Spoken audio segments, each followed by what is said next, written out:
to Sleepy Facts with Justin. I'm so glad you're here tonight, or this evening, or wherever you find yourself in the quiet, still hours of your day.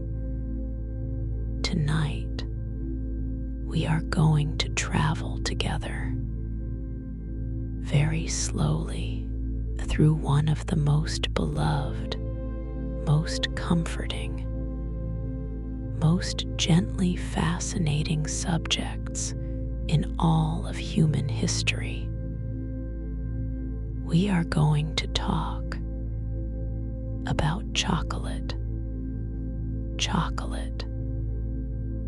That soft, dark, sweetly fragrant thing that has been with humanity for thousands and thousands of years. That gentle companion on rainy afternoons. That quiet comfort on long evenings. That small, simple pleasure that somehow connects us to ancient jungles and whispered traditions and the slow turning of the earth. There is no rush here. There is nowhere else you need to be. You can close your eyes right now if you'd like, and simply let the words wash over you like warm water. Let your thoughts slow down. Let your breathing deepen. Let your body sink a little further into wherever you are resting. Tonight, we will wander through rainforests and ancient civilizations. We will sit beside the people who first discovered the wonder of the cacao bean. We will learn about the slow, patient art of making chocolate, the way it melts, the way it smells, the way it has traveled across oceans and centuries to find its way into your hands. There are 12 gentle chapters in tonight's journey. Each one will carry you a little further into rest, a little deeper into calm. And if you drift off before we reach the end, that is perfectly fine. That is, in fact, exactly what we are hoping for. So settle in, let your shoulders drop, let your jaw go soft.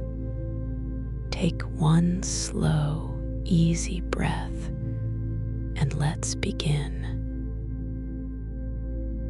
Long before chocolate was the soft, melting thing we know today, it was something entirely wilder, something born in the deep green shade of a tropical rainforest, surrounded by the hum of insects and the slow drip of warm rain through wide, waxy leaves. The story of chocolate begins in a place we can barely imagine. A dense, humid jungle in what is now Ecuador. Archaeological evidence tells us that human beings were using the cacao plant as far back as 3,500 years before the Common Era. That is 5,500 years ago. time so distant that the very shape of civilization was different.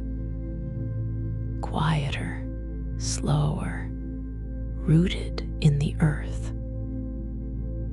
The cacao tree, Theobroma cacao, is a small, elegant thing. It does not grow tall like a great oak or wide like a spreading elm. It grows gently, sheltered beneath the canopy of taller trees, reaching perhaps 8 or 10 meters at most.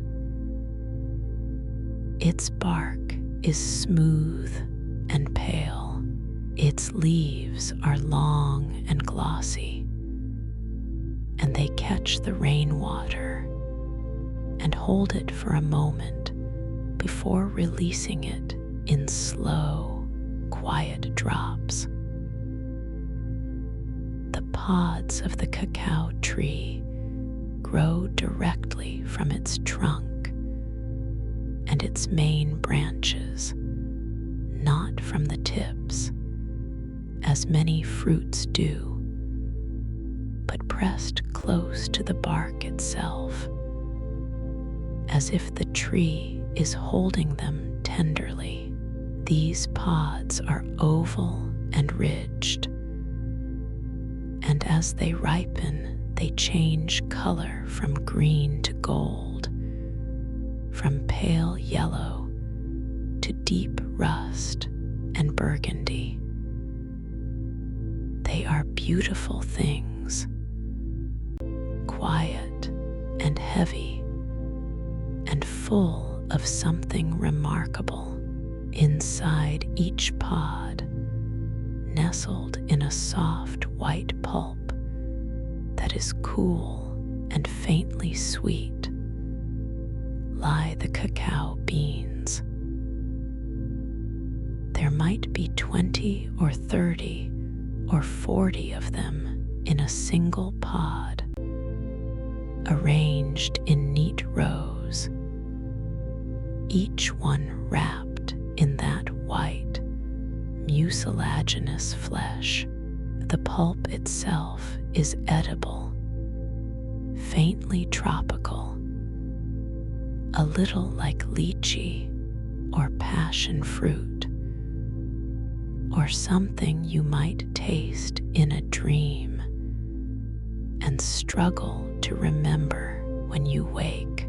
The earliest people known to have used the cacao plant are the ancient Mayo-Chinchipe people of what is now Ecuador,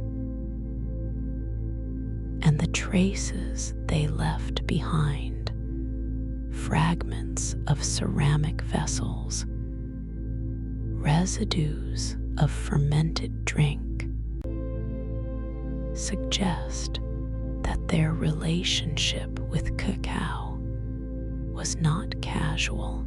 It was devoted, ritualistic.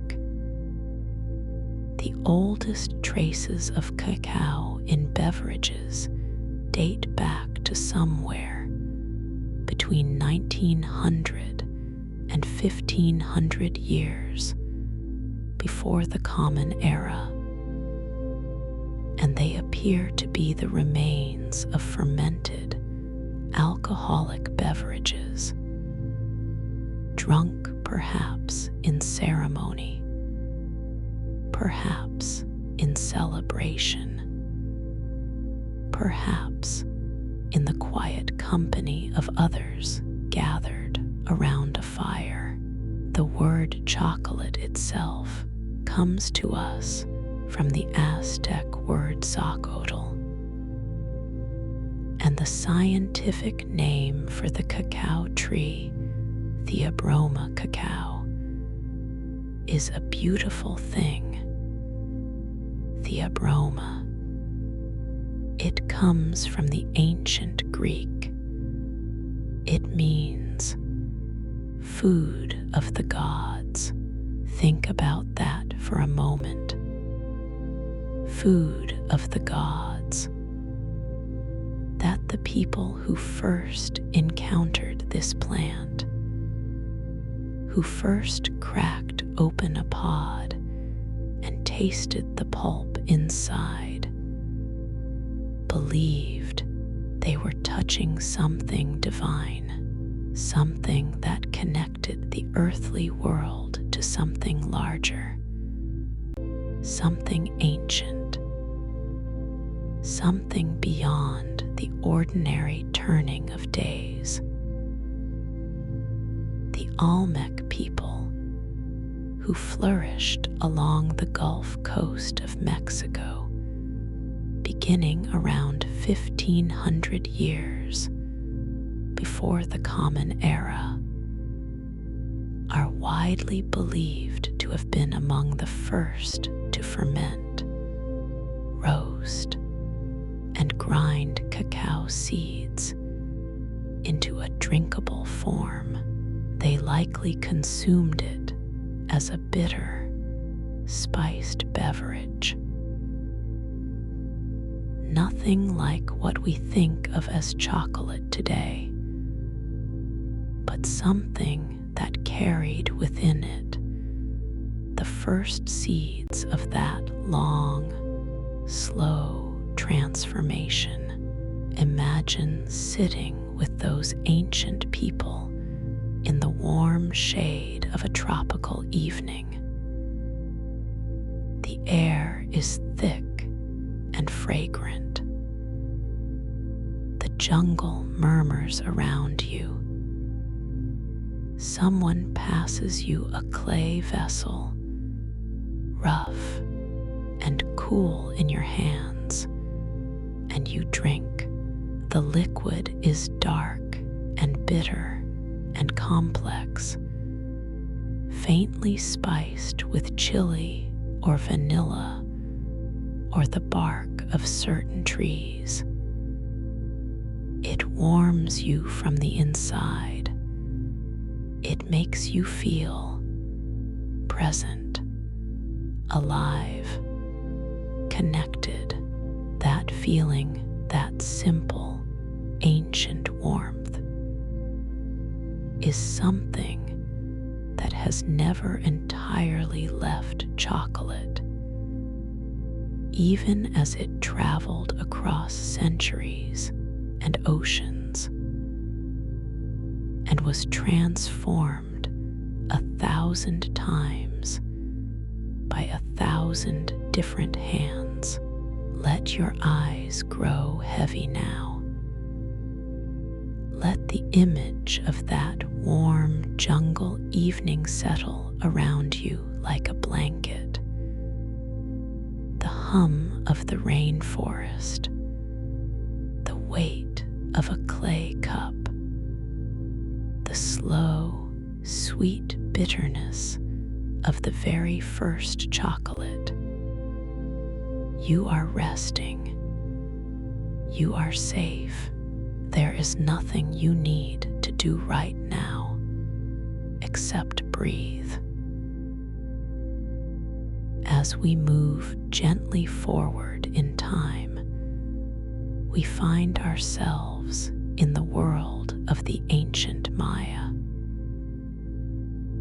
a civilization of extraordinary sophistication, of pyramids and calendars and written language, of deep astronomical knowledge and intricate art, and at the center of so much of their culture was cacao.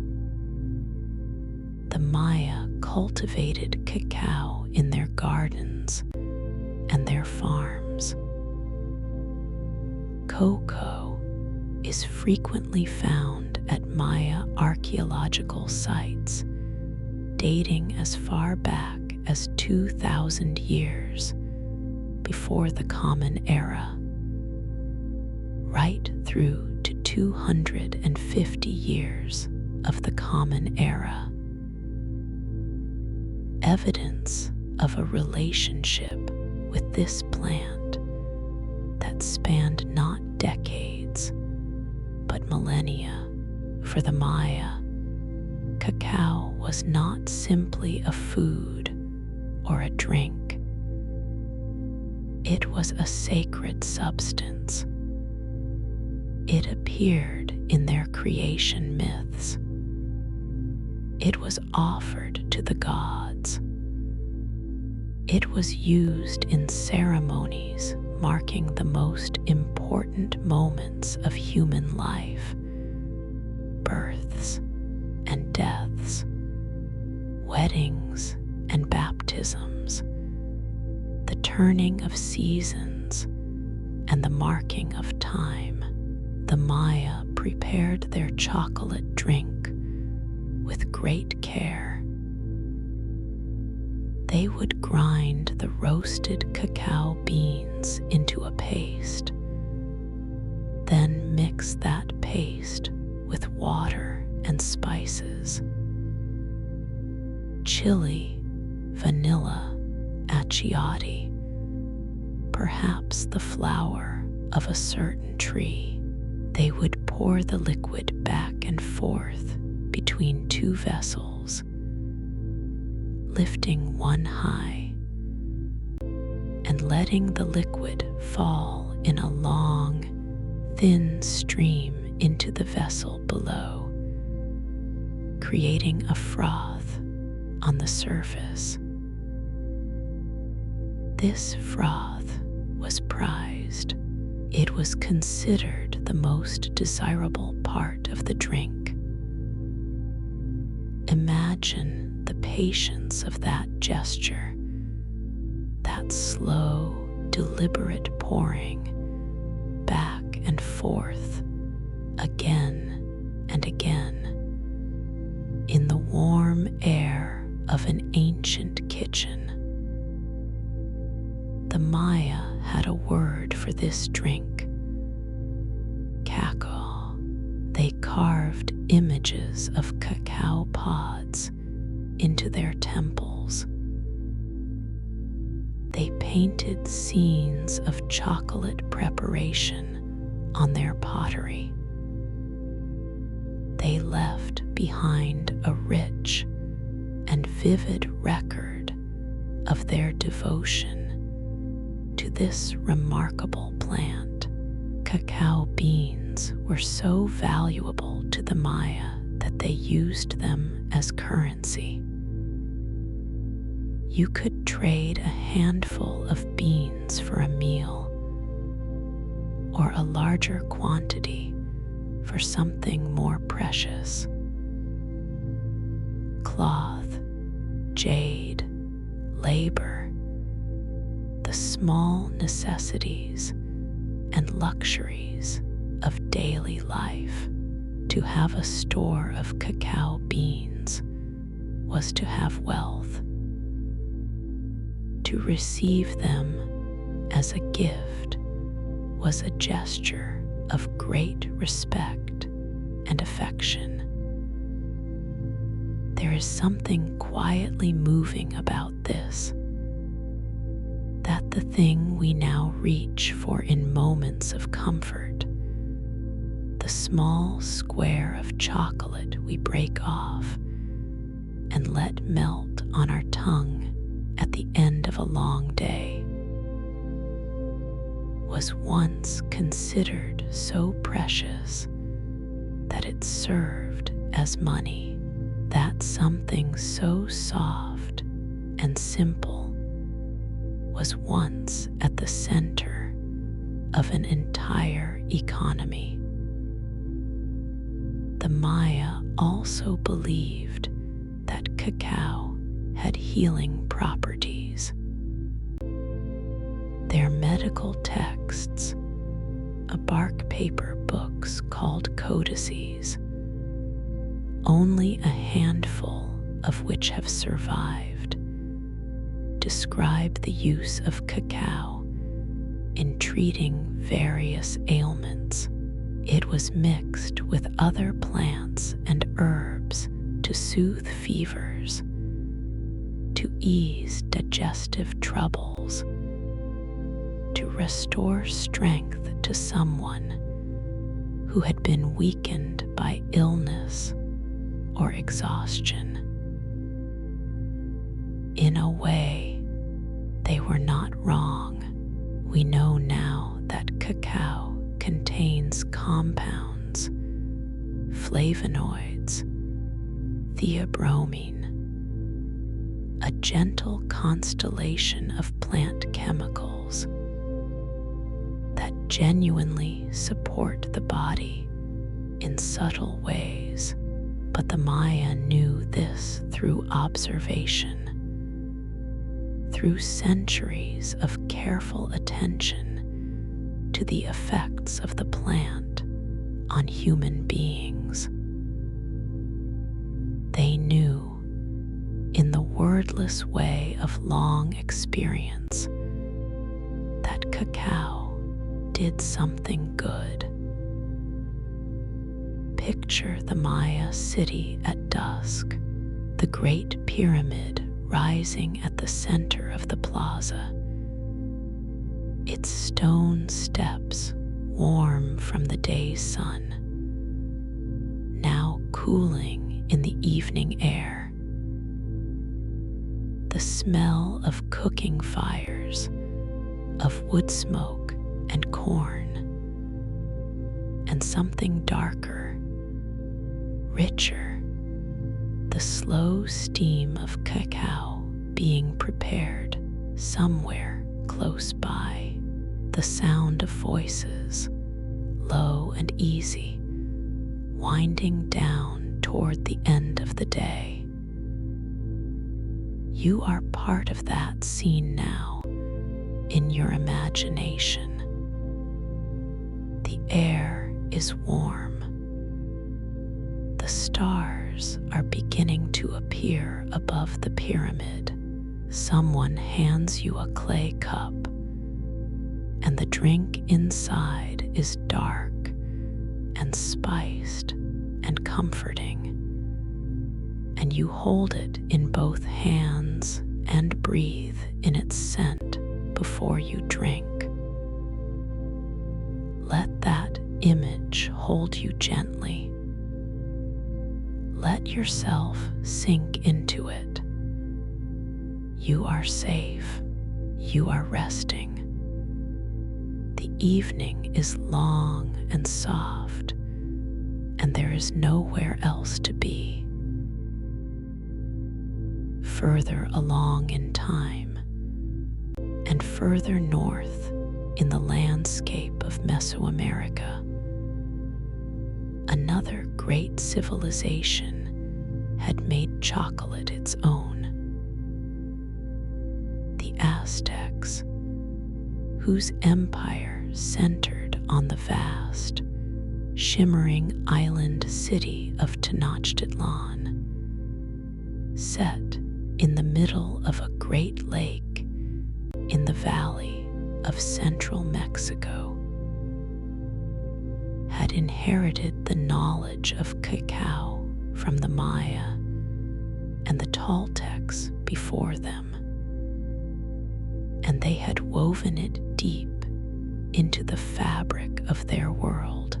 The Aztecs learned about the value of cacao beans from their predecessors, and they adopted the idea that it was a God-given fruit with full devotion. They believed that cacao had been given to humanity by Quetzalcoatl, the feathered serpent god, one of the most important and complex deities in the Aztec pantheon, according to their mythology. Quetzalcoatl had brought the cacao tree from the paradise of the gods and planted it in the earth for the nourishment of human beings. The Aztec ruler Montezuma, later known to history through the eyes of Spanish conquistadors, was said to consume extraordinary quantities of his chocolate drink, called Zocoatl, every day. Historical accounts, often colored by European astonishment, describe him drinking it from golden cups, served cold, whipped to a froth. He reportedly believed it gave him strength and vitality and clarity of thought, and whether or not the legends are entirely precise, they speak to the place chocolate held in the life of even the most powerful man in the empire. Like the Maya, the Aztecs used cacao beans as currency. Tenochtitlan was a thriving, busy center of trade. Among the valuables exchanged there, gold, turquoise, cotton, featherwork of extraordinary delicacy, were cacao beans. The Aztecs could not grow cacao in the highlands of central Mexico, where their capital was located. The climate was too dry and too cool. So they obtained it through trade and through the tribute systems of their empire, receiving beans from the tropical lowlands as payment from subject peoples. This made cacao even more precious in the Aztec world, something that had to travel far to reach them. A 16th century Aztec document records the exchange rates of the time. One cacao bean could be traded for a tamale, and 100 cacao beans could be traded for a turkey hen. That small detail, 100 beans for one turkey, has a kind of gentle poetry to it, a specificity that makes the ancient world feel suddenly close. Cacao also appeared in Aztec religious ceremonies. It was offered at temples, mixed into ritual drinks consumed during sacred observances. Warriors were sometimes given cacao before battle, both for its stimulating properties and for its symbolic connection to the divine. The dead were buried with cacao to sustain them on their journey to the next world. One legend that has passed through the centuries says that when the Spanish conquistador Hernán Cortés first arrived at the court of Montezuma, he asked for gold and was shown cacao beans instead. Whether or not this story is precisely true, it captures something real about how the Aztecs valued what they had. Gold was beautiful, yes, but cacao was the gift of the gods. Cacao could sustain you. Cacao could heal you. Cacao connected the human world to the divine. What could gold offer that cacao could not? Cortés and his men encountered chocolate around the year 1519 during the conquest of the Aztec Empire, fascinated by the cultural significance of cacao and its unique flavor. Cortés brought cacao beans back to Spain around 1528, along with the tools and techniques for preparing the drink. That journey, those beans crossing the Atlantic in the hold of a Spanish ship, carrying within them thousands of years of human devotion, is one of the great quiet moments in the history of food.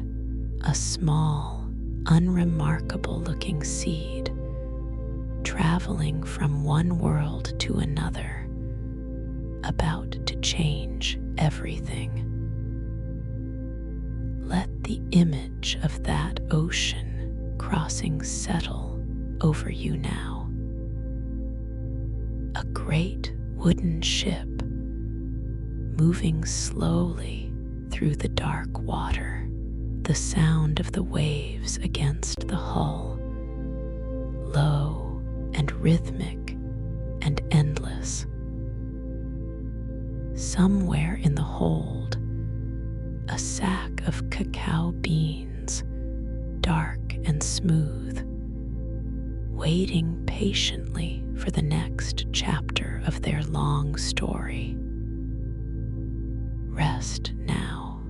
Let the rocking of that imaginary ship carry you gently. Your breathing is slow. Your body is heavy and warm. The night is long and soft, and you have all the time in the world.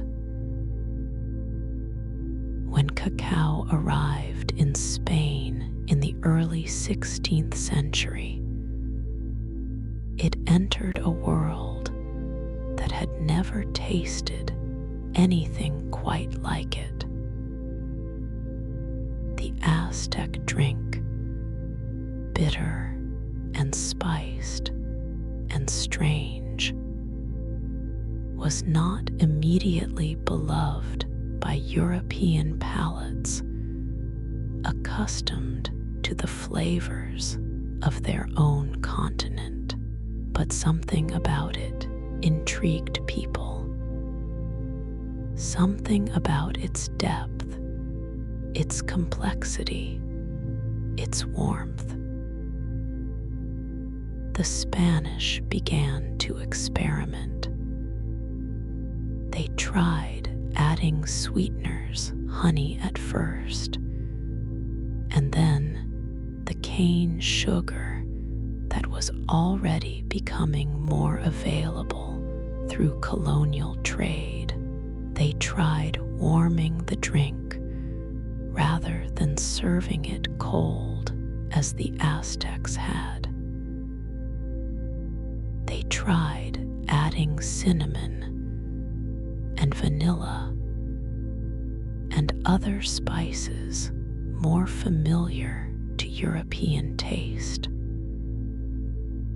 And slowly, gradually, the drink began to transform into something new, something that was neither entirely Aztec nor entirely European, but something in between, a hybrid, like so many of the best things in the world. For many years, Spain kept its knowledge of chocolate largely to itself. The preparation of the cacao drink remained a kind of secret, guarded within the Spanish court and among certain wealthy families who had acquired a taste for it. In those early days in Spain and France, only the very rich could afford to drink chocolate. Chocolate houses, establishments where one could sit and drink chocolate in good company, in the way that later generations would sit in coffee houses or tea rooms, began to appear in Spain, and then in other parts of Europe.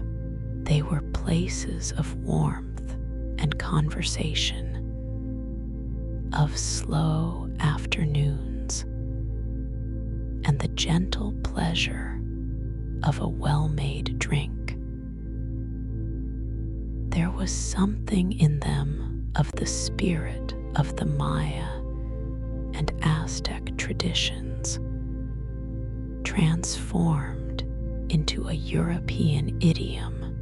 The idea that chocolate was a social substance, a thing best shared, a reason to pause and be present with other people. By the 17th century, chocolate had spread to France, to Italy, to England, to the Netherlands. Each country adapted it to its own tastes and customs. In England, chocolate houses became meeting places for writers and politicians and artists. Samuel Pepys, the great 17th century diarist, wrote about drinking chocolate as a cure for a hangover. Perhaps the earliest recorded instance of chocolate being sought as a comfort in difficult moments. The Catholic Church of the period had some complicated feelings about chocolate. Some theologians argued that because it was a liquid, consuming it did not break the fast. Before Mass, others took a stricter view. At various points, the question of whether chocolate was permissible during fasting was hotly debated within the Church. One pope is said to have settled the matter by declaring that the drink was a liquid and therefore permissible. Though history is pleasantly vague about which pope this was and exactly when it happened, what strikes you thinking about all of this is how deeply people wanted chocolate,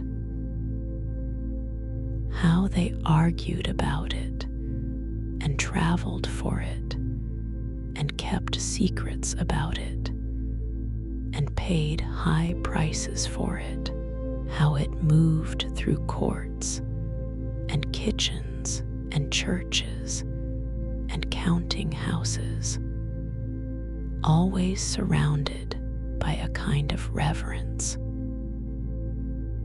Even then, before the bar, before the truffle, before the bonbon, even as a drink, bitter and spiced and strange to European tongues.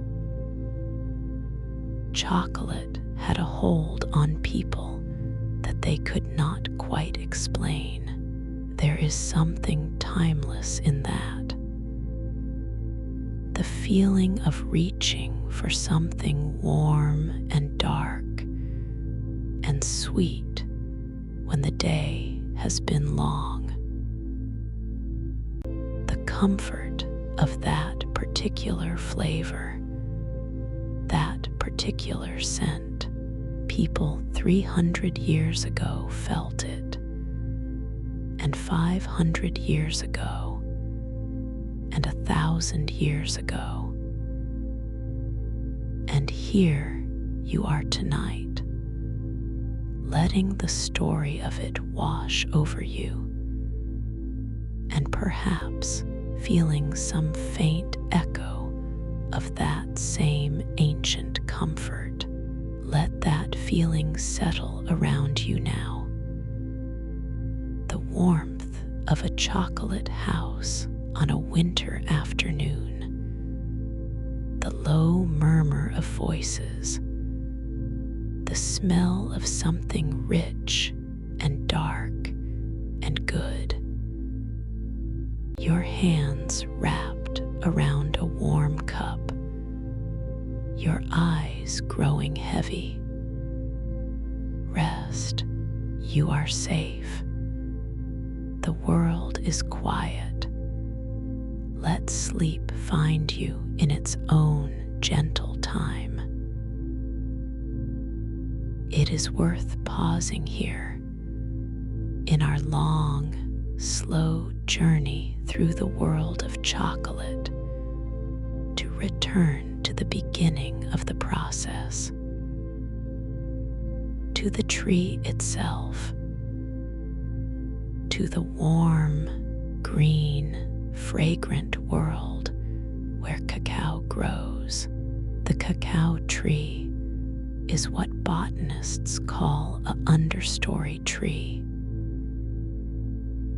meaning it grows beneath the taller trees of the tropical forest, sheltered from direct sunlight, in the dappled, filtered light that falls through a canopy of larger leaves above.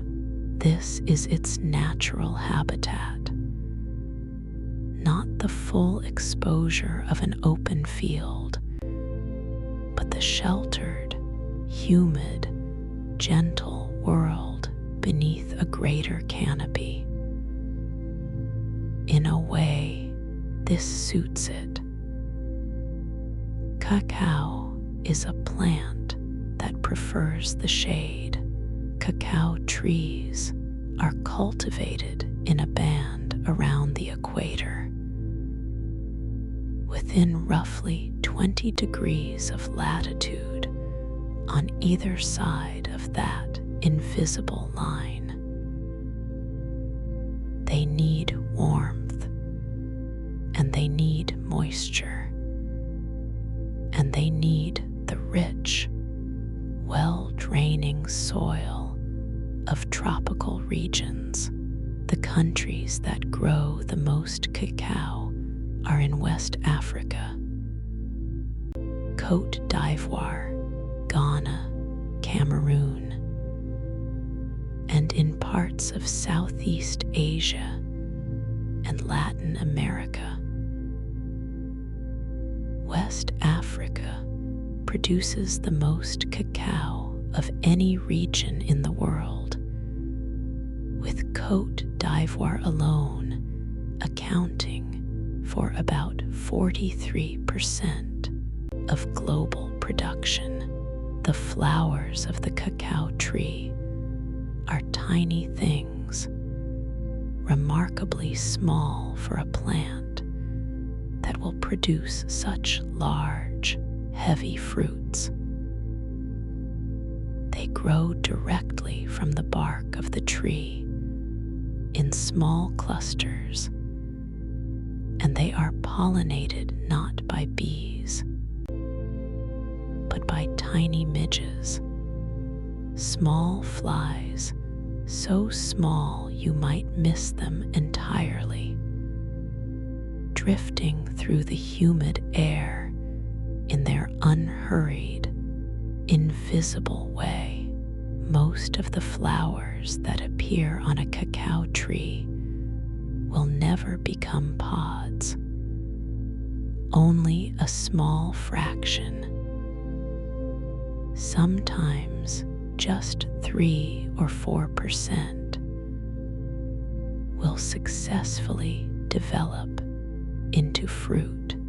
The tree produces thousands of flowers and waits patiently for a few to take. This patience is characteristic of cacao. It is not a hasty plant. From flower to ripe pod takes roughly 5 to 6 months. The pods grow slowly, day by day, swelling gently on the trunk of the tree, changing color as they ripen, going from green to gold to deep burgundy over the course of weeks. A cacao farmer learns to read these colors the way you might read a familiar face, knowing at a glance which pods are ready, which need another week, which were missed in the last harvest and have grown a little too far. Harvesting is done entirely by hand. The pods are cut from the trunk with a machete or a specially curved blade. Carefully, because the same spots on the bark where pods grow this year may produce flowers again next year, and damaging them now could diminish the harvest in seasons to come. There is a care in this that is almost tenderness. A farmer and a tree in a long, slow conversation that lasts for years. Once the pods are harvested, they are cracked open, sometimes with a sharp blow from a heavy stick, or with a machete, or simply with the heel of a hand applied to a stone. And the beans are removed along with the white pulp that surrounds them. The pulp is cool and sweet and faintly tropical. Children who live near cacao farms often eat it directly from the pod, sucking the white flesh from around the beans the way you might suck the juice from a slice of melon. Then the beans are piled into wooden boxes or heaped beneath banana leaves for fermentation. This is one of the most important steps in the creation of chocolate, and it is entirely biological, a process driven by yeasts and bacteria naturally present in the environment. Over 5 to 7 days, the pulp breaks down. The beans heat up from the inside, and a cascade of chemical reactions begins inside each seed. These reactions are what will eventually give chocolate its characteristic flavor. Without fermentation, the beans would be flat and bitter and uninteresting. With it, they begin to develop the deep, complex, layered notes that we will eventually recognize as chocolate. Imagine the warmth of that fermentation pile, the quiet heat of it, rising gently from within, carrying with it the faint, sweet smell of the breaking pulp. And beneath that something darker, more complex, the very first whisper of what this will eventually become. Let that image hold you, the warm, green world of the cacao farm, the sound of rain on broad leaves, the slow, patient ripening of something good. You don't need to rush. The process takes as long as it takes, and so does sleep. You are resting now. You are right where you are supposed to be. We have watched the cacao pods grow. We have seen the beans emerge from their white pulp, warm and fragrant from the fermentation pile. Now begins the long, slow, patient process of transformation. The journey from raw bean to the smooth, dark, quietly perfect thing we call chocolate. After fermentation, the beans are spread out to dry. In many parts of the world, this means laying them on broad wooden trays or on canvas sheets in the open sun and turning them gently again and again over the course of 1 to 2 weeks.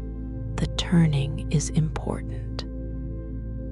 It ensures that the beans dry evenly, that no moisture is trapped inside, that they develop their color and their nascent flavor properly. Workers walk among the drying beans, raking them with wide tools, breathing in their smell, which is already beginning to shift from the acidic sharpness of fresh fermentation towards something richer, warmer, more familiar. Once dried, the beans are packed into sacks and transported, sometimes across oceans, sometimes across continents, to the chocolate maker. This is the point at which the bean leaves the hands of the farmer and enters the hands of the craftsperson. Two different people, often on different sides of the world, connected by this small, unremarkable-looking seed. The first thing the chocolate maker does with the beans is roast them. Roasting is transformative. It is the moment when the flavor of chocolate truly announces itself.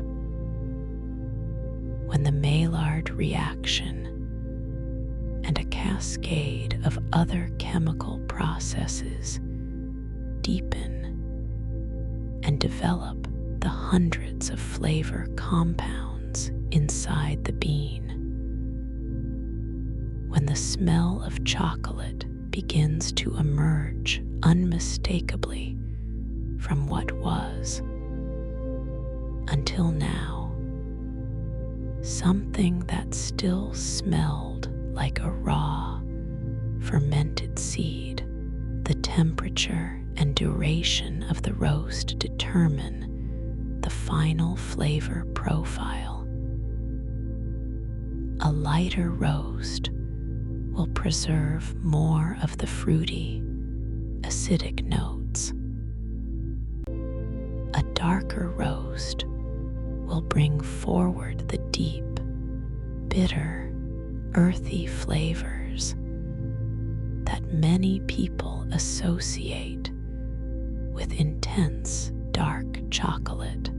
After roasting, the beans are cracked open and the thin outer husk is removed, a process called winnowing.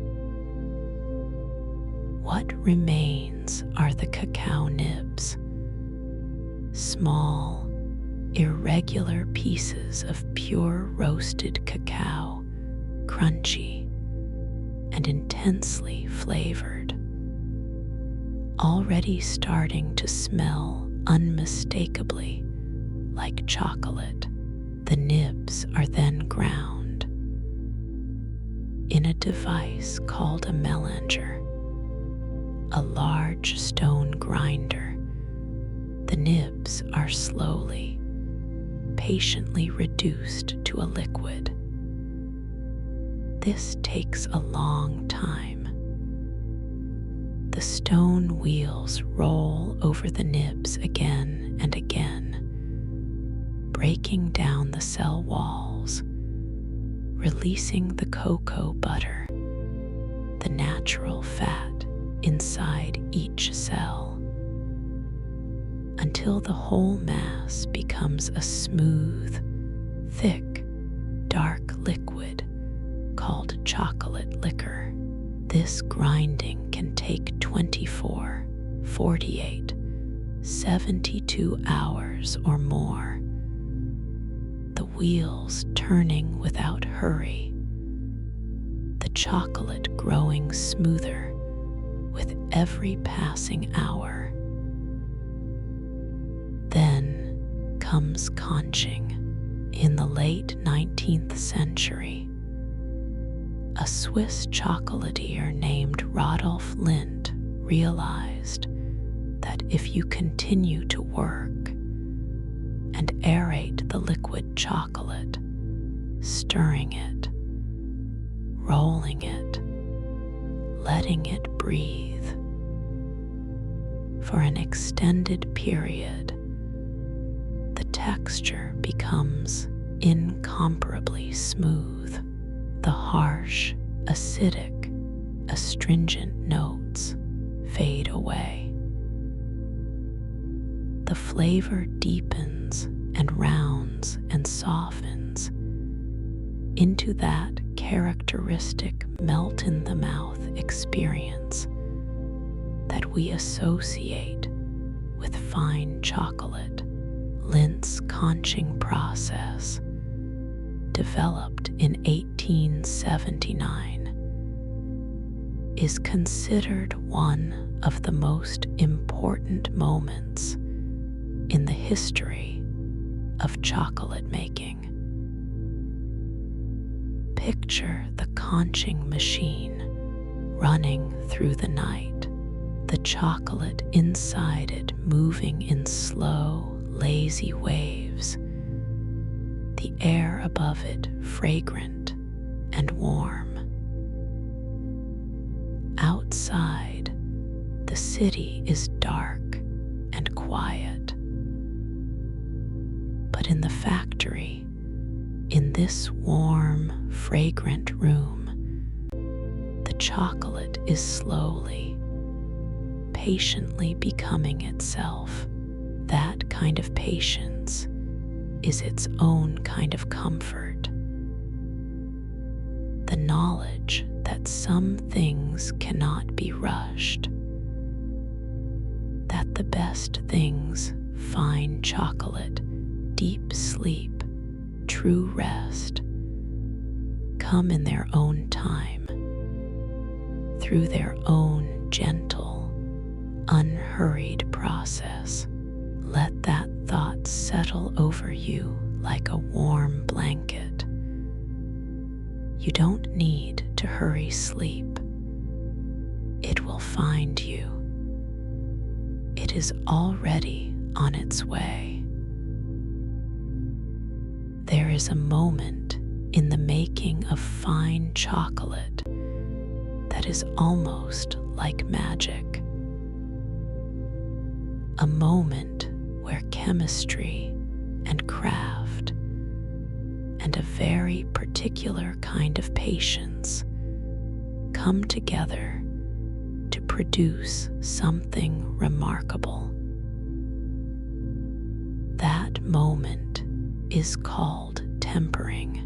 When liquid chocolate cools, the cocoa butter inside it, the fat that gives chocolate its smoothness, its gloss, its characteristic snap, can crystallize in several different ways. Cocoa butter can form 6 different types of crystals, each with different properties, different melting points, different textures on the tongue. Most of these crystal forms are not what you want in a finished chocolate bar. They produce chocolate that is soft or crumbly, or that blooms, develops a gray, powdery surface over time. What you want, what every chocolatier is working toward, are what scientists call form V crystals or beta crystals.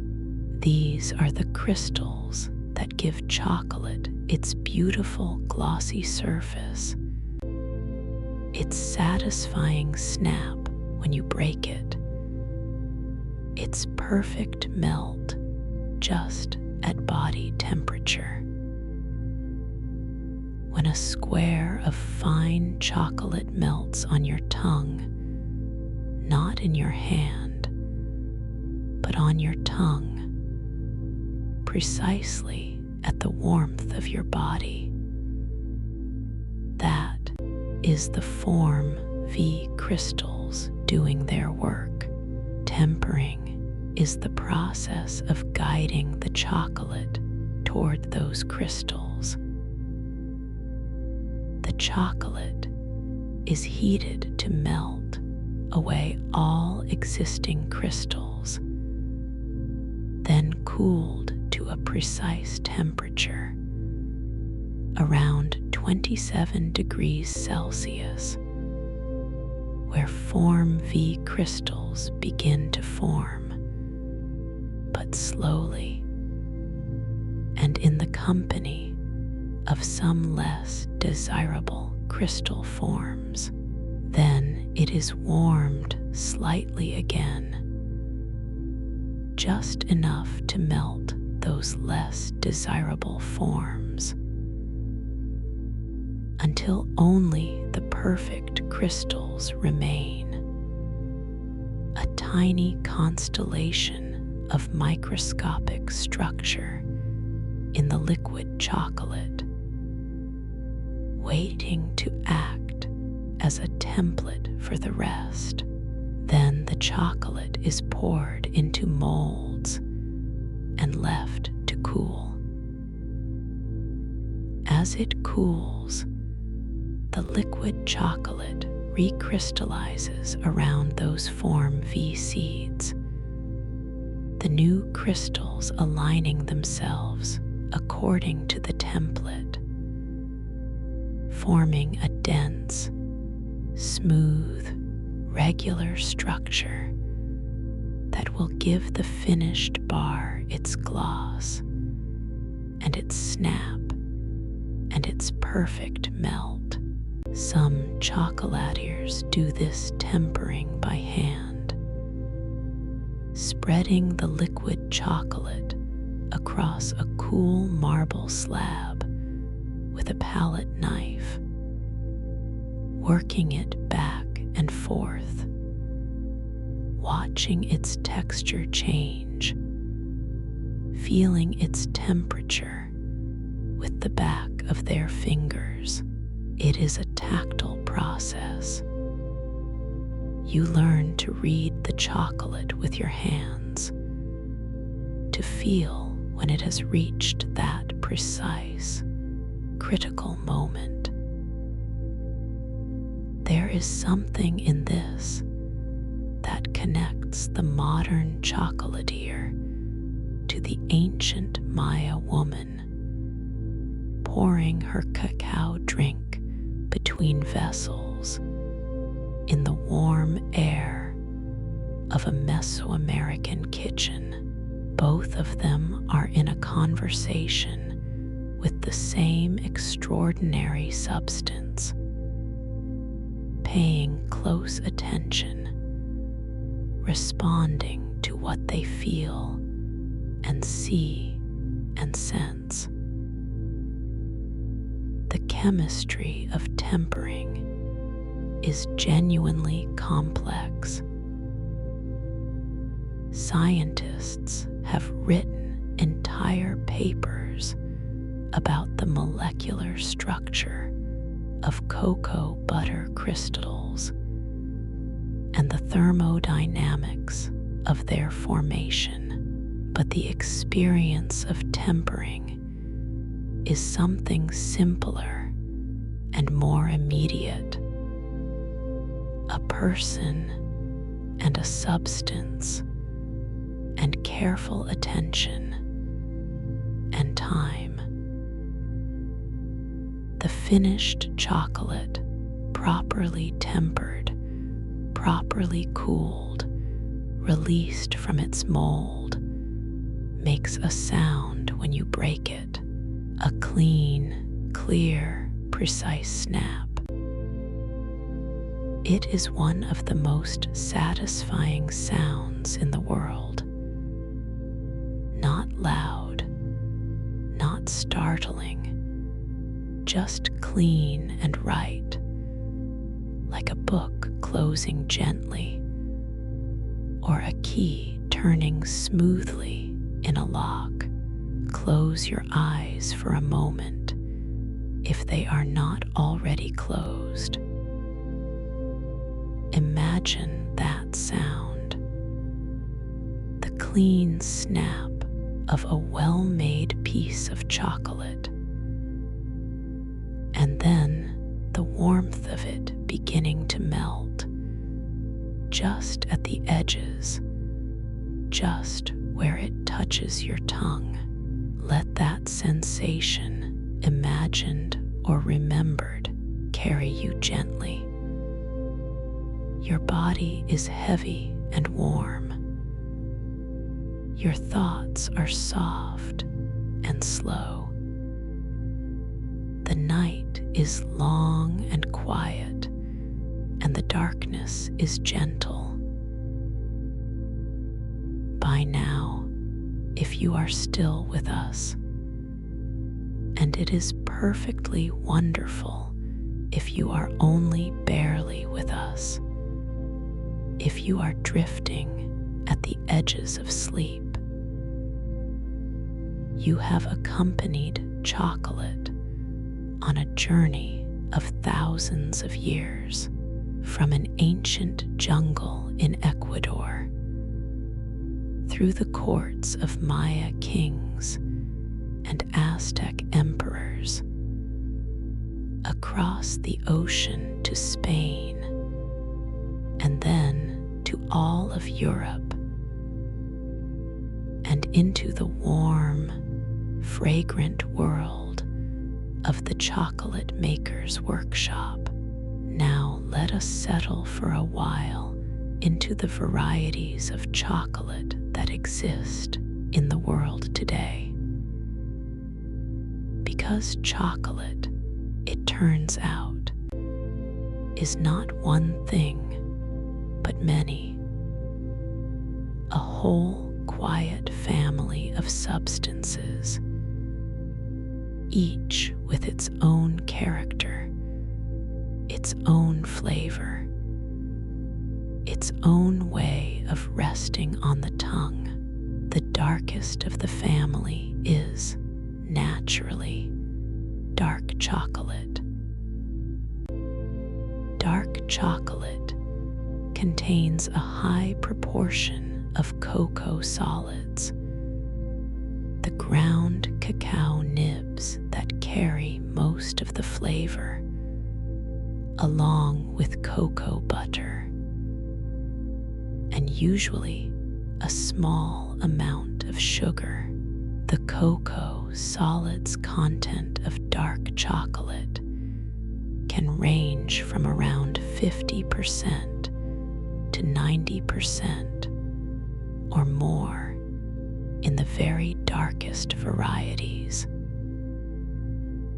The higher the percentage, the more intensely flavored and less sweet the chocolate becomes, moving toward something deeply bitter and complex, full of earthy and fruity and roasted notes that linger on the palate for a long time. Dark chocolate is packed with flavonoids, plant compounds with antioxidant properties that appear to have genuine benefits for human health. Research has linked regular consumption of dark chocolate to improvements in cardiovascular function, to reductions in the stress hormone cortisol, to enhanced blood flow to the brain, and to subtle improvements in mood.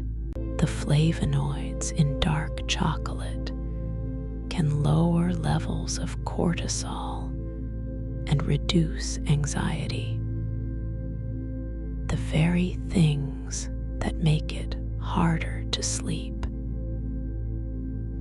There is a certain gentle irony in the fact that chocolate, which many people reach for in moments of stress, may actually have a physiological effect on stress that goes beyond simple comfort. Milk chocolate arrived in the world in the 1870s when a Swiss confectioner named Daniel Peter found a way to incorporate condensed milk,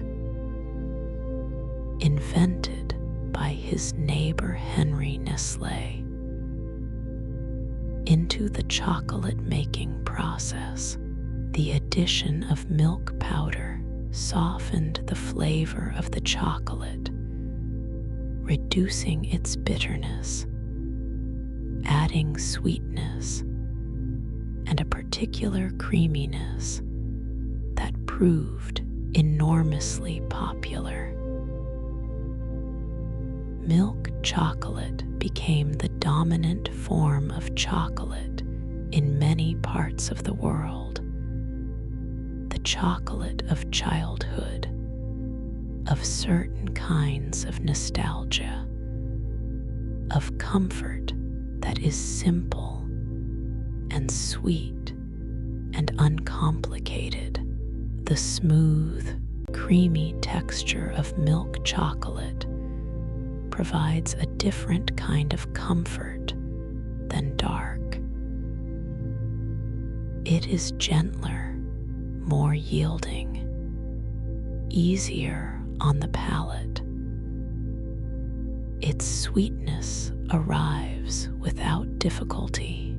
It does not challenge you or make you think.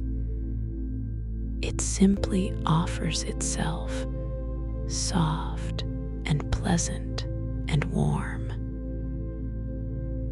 And then there is white chocolate. White chocolate contains no cocoa solids at all, only cocoa butter, sugar, and milk. Some purists argue that it is not really chocolate in a meaningful sense, since it lacks the cocoa particles that carry most of what we think of as chocolate's character. But white chocolate has its own quiet charm. It is sweet and buttery, with the faint, milky scent of cocoa butter, and a richness that is undemanding, almost soporific. All three of these chocolates, dark, milk, and white, contain theobromine, the compound that gives chocolate its distinctive, gentle stimulation. Theobromine is in the same chemical family as caffeine, but it behaves differently in the body, more slowly, more softly, without the sharp edge that caffeine can have.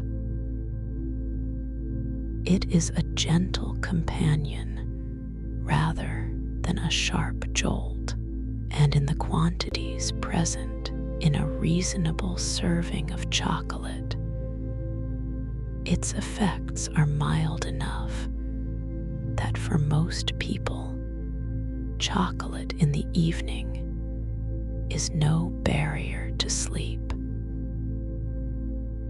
All three are made at their origin from the same remarkable seed, the same oval bean that grew in a pod pressed close against the trunk of a cacao tree in a warm, green forest, the same bean that was traded as currency in an ancient empire, the same bean that crossed the Atlantic in the hold of a Spanish ship. All of that history, all of those miles, all of those hands, in every square that melts on your tongue, let that thought drift through your mind like a slow current. The long, quiet thread that connects a dark jungle 4,000 years ago to this moment, this evening, this room. You are part of a very long story, and in this chapter of it, you are resting. If you were to draw a map of the world and mark upon it the places most famous for their chocolate, two small countries in the heart of Europe would stand out. Countries that, in many ways, should not logically be centers of chocolate making at all, and yet somehow became the most celebrated in the world: Switzerland and Belgium. Two small, landlocked, or coastal nations with no direct access to cacao-growing regions. And yet, the names of these countries have become synonymous across the world with the very highest quality of chocolate. Switzerland's love affair with chocolate began in earnest in the 19th century. The country had a long tradition of dairy farming. Its valleys and mountain pastures producing milk of remarkable quality. And it was this dairy tradition that gave Swiss chocolate its characteristic richness. In 1875, Daniel Peter, working in the town of Vevey on the shore of Lake Geneva, made the breakthrough that would transform chocolate making around the world. He found a way to incorporate Henry Nestlé's condensed milk into the chocolate making process, creating the first successful milk chocolate bar. Before this, chocolate had been a dark, often bitter product. The addition of milk changed everything. It softened the flavor, increased the sweetness, gave the chocolate a creaminess that was entirely new. Milk chocolate was an immediate and enduring success. Also in Switzerland, in 1879, Rodolph Lindt developed the conching process. That long, slow stirring of liquid chocolate that produces the incomparable smoothness we associate with fine Swiss chocolate. Lindt's conching machine ran for days at a time, the chocolate inside it becoming progressively silkier, its harsh notes fading, its beautiful notes deepening. The result was chocolate unlike anything that had existed before. Chocolate that melted on the tongue rather than breaking and crumbling. Chocolate whose flavor was round and full and long. Belgium's story is different but equally fascinating. The Belgian interest in chocolate grew in the 19th century, partly through colonial trade with the Congo, which provided access to cocoa beans. But it was the creativity of Belgian chocolatiers, their particular genius for combining chocolate with other flavors and textures, that made Belgium famous. In 1912, a chocolatier named Jean Neuhaus, who was actually Swiss by birth, but who had set up his shop in Brussels, created the praline, a chocolate shell with a soft, delicate filling This was a revolution. Previously, chocolate fillings had to be firm enough not to collapse under the weight of the surrounding chocolate. Newhouse's hard-shelled praline changed that.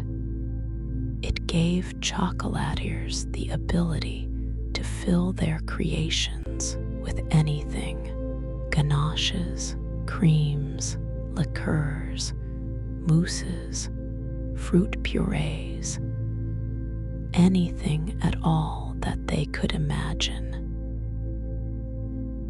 Belgian chocolate became famous for its variety, its artistry, its sense of play. Belgian chocolate shops, called chocolateries, are small temples of quiet pleasure. Cool rooms fragrant with the smell of good chocolate, glass cases displaying rows of small, beautiful confections, each one handmade, each one different, each one a small work of craft. Picture one of those shops now. The cool, quiet air, the fragrance that meets you at the door, rich and dark and sweet, wrapping around you like something familiar.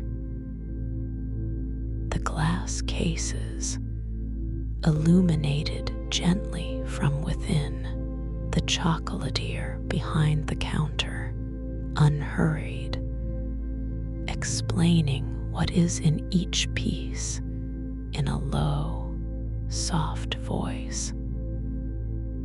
You don't need to choose. You don't need to decide anything. You can simply stand in that fragrant air and let the world be quiet for a moment. That is all you need to do right now. Nothing. Simply rest. Simply breathe. The chocolate is there whenever you want it, soft and dark, and full of everything that has come before. We are drifting now, you and I, somewhere in the middle of the night, somewhere in the gentle geography of almost sleep. If you have been listening from the beginning, you have already traveled far through ancient jungles and Aztec markets, through Spanish courts and Belgian chocolate shops, through the slow science of crystals and the patient turning of fermentation piles. It is perfectly all right if the words are beginning to blur a little. If you are catching only fragments, a word here, a phrase there, that is how sleep arrives. In gentle increments, in the slow loosening of attention. Let us talk for a while about the sensation of chocolate, not the history of it, not the chemistry, just the experience. The way it feels and smells and tastes when you encounter it. The smell of chocolate is one of the most complex scent profiles in the natural world. Scientists who study aroma have identified more than 600 distinct volatile compounds in chocolate. 600 different molecules, each contributing something to the overall impression. Some of these compounds are floral, others are fruity, some are earthy and deep. Others are faintly smoky or nutty or reminiscent of toasted grain. No single compound is chocolate smell. The aroma is the sum of all of them together, a choir of molecules creating something that is more than the sum of its parts. The comforting aroma of chocolate can create a welcoming atmosphere and bring down stress levels, leading to relaxation. Inhaling chocolate's scent has been studied as a form of aromatherapy, used to soothe anxiety and deepen the experience of meditation. There is a reason that certain chocolate shops pipe their fragrance out onto the street, not as trickery, but because the smell alone is already doing something to you, something gentle and reassuring before you have eaten a single thing. When you place a piece of fine chocolate on your tongue, several things happen very quickly. First, the warmth of your mouth begins to melt the cocoa butter. Those form V crystals we talked about, releasing the other components of the chocolate as they liquefy. Second, the flavors begin to develop. An initial sweetness, perhaps, or a bright fruit note, followed by deeper, roasted or earthy notes, and finally, a long, quiet finish that can last for minutes on the palate. Chocolate tasters, people who evaluate chocolate the way wine experts evaluate wine, have developed an entire vocabulary for describing these flavors.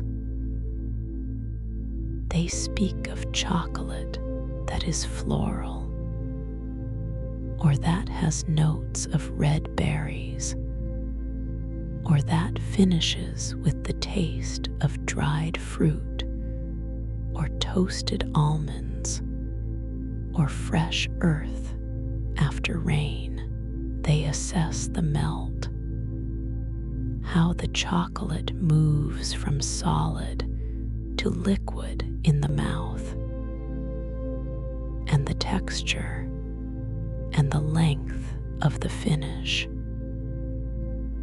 It is a serious and subtle practice, requiring a great deal of patience and attention and practice, but you don't need any of that to enjoy chocolate. You can simply let it melt. You can simply be present with the experience, the warmth, the complexity, the gentle, spreading satisfaction of it. That is enough. That has always been enough. Chocolate pairs beautifully with many things. with coffee whose bitterness deepens and complements the chocolate's roasted notes, with sea salt which brightens the sweetness and makes the flavors more vivid, with chili as the ancient Maya and Aztecs knew, whose heat makes the chocolate's roasted notes feel deeper, and whose sharpness is softened in return by the richness of the cacao. And chocolate pairs with this, with silence, with rest, with the slow quieting of the mind at the end of a long day, with the particular pleasure of letting your attention wander, of not needing to focus on anything specific, of simply drifting through sensation and memory and the half images of approaching sleep. You may be almost there now. That is good. That is beautiful. The words will keep going softly, like rain on a window. You don't need to listen carefully. You can let them wash over you. Rest. The night is long and soft and full of nothing that needs your attention. The world today consumes an astonishing amount of chocolate. Global chocolate consumption is projected to reach approximately 7.5 million tons per year. 16 billion pounds of chocolate consumed by billions of people in hundreds of countries, in thousands of different forms. That number is almost too large to hold in the mind.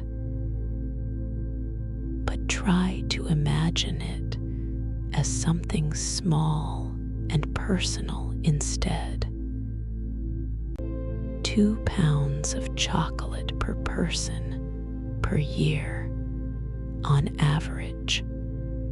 For every person alive, 2 pounds of something that began as a seed in a rainforest pod, tended by a farmer's hands, fermented beneath banana leaves, dried in tropical sun, roasted and ground, and tempered and molded. 2 pounds of 5,000-year-old history arriving on your doorstep or your kitchen shelf or the pocket of your coat. Europe remains the largest chocolate market in the world, accounting for about 45% of total global chocolate demand. The Swiss eat more chocolate per person than almost anyone else on Earth. Somewhere around 10 kilograms per person per year, which works out to roughly 1 large bar per week. The Belgians are not far behind, and the people of the United Kingdom, whose own chocolate tradition, though less celebrated than Switzerland's or Belgium's, is deep and devoted. Consume enormous quantities of milk, chocolate, in forms that have been part of the culture for over a century. Japan has developed its own extraordinary chocolate culture, one that blends the precision and craftsmanship of Japanese artisanship with the European traditions of chocolate making, producing small, exquisitely designed confections that are among the most technically precise in the world. Japanese chocolate makers have explored flavors that might seem surprising elsewhere. Matcha, yuzu, black sesame, sake, cherry blossom. Each one is a gentle experiment in what chocolate can become when it encounters a different culinary tradition. In Latin America, the original home of cacao, there is a growing movement to reclaim the heritage of chocolate making. In Mexico, in Peru, in Ecuador and Colombia, small artisanal chocolate makers are working with cacao varieties that are native to their regions, preserving flavors and traditions that were nearly lost during centuries of commodity-focused cocoa production. Their chocolates carry within them something of the landscape where the cacao grew, the minerals of a particular soil, the rainfall of a particular climate, the specific qualities of a particular variety of tree. This concept that chocolate can taste of where it comes from, the way wine can, is called terroir, borrowed from the French wine tradition. It is the idea that the earth itself leaves a flavor in what grows within it, that the soil of a mountainside in Ecuador produces cacao with different qualities than the soil of a lowland plantation in Ghana, that the specific microorganisms in the fermentation pile in one region are different from those in another, and that those differences show up in the final flavor of the chocolate. There is something quietly wonderful about this. The idea that when you eat a piece of well-made single-origin chocolate, you are tasting not just the skill of the maker and the craft of the process, but the specific, unrepeatable qualities of a particular place on earth, the rain that fell there, the minerals in the soil, the specific character of that rainforest, that valley, that hillside. Every piece of chocolate is a kind of geography, a quiet map of somewhere far away, Let that thought drift with you now. The idea that the square of chocolate melting on your tongue contains within it the memory of a specific place. A warm, green, fragrant place. The sunlight that fell there. The rain that fed the roots of a particular tree. The hands of a particular person who cracked open the pod and carried the beans to the fermentation pile. You are resting now. You are somewhere between the world and sleep. The chocolate's long journey is almost done, and so is yours for today. We have come a long way together tonight. Through ancient history and modern science, through tropical rainforests and European chocolate houses, through the chemistry of crystals and the geography of flavor. And now, in this last chapter before we say goodnight, I want to bring us all the way back to something very simple. The simple comfort of chocolate.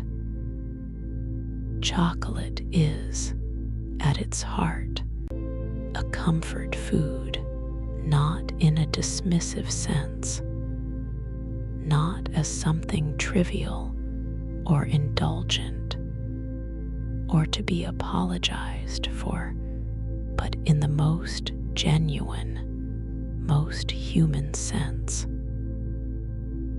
It is something that makes people feel better, that has made people feel better for 5,000 years. That was offered to the gods and used in sacred ceremonies and traded for gold, not because it was rare or because it was expensive, but because it was genuinely, reliably, mysteriously good at providing a kind of comfort that human beings need. The science behind this is real. Chocolate contains phenylethylamine, a compound that the brain also produces in states of happiness and excitement. It contains theobromine, which provides a gentle, lasting warmth. It contains flavonoids that reduce cortisol and ease the physiological markers of stress. It triggers the release of serotonin and endorphins. The experience of eating chocolate, the aroma, the melt, the flavor, the warmth, activates multiple pleasure pathways simultaneously, creating an effect that is more than the sum of its chemical parts. But beyond chemistry, there is the simple fact of memory.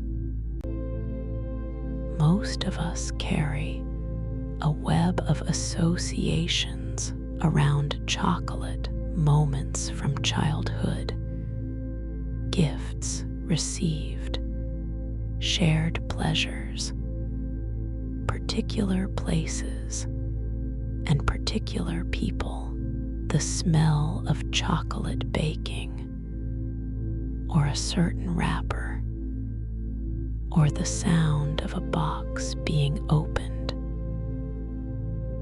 These things can carry us back to a specific moment in our lives with a precision that few other sensory experiences can match. This is one of the things that makes chocolate such a good companion for the edges of sleep. The memories it carries, warm, soft, specific, full of sensory detail, are exactly the kind of material from which gentle dreams are made. Think of a chocolate memory now, if one comes to you. A particular piece of chocolate in a particular place. The texture of the wrapper. The way it smelled when you opened it.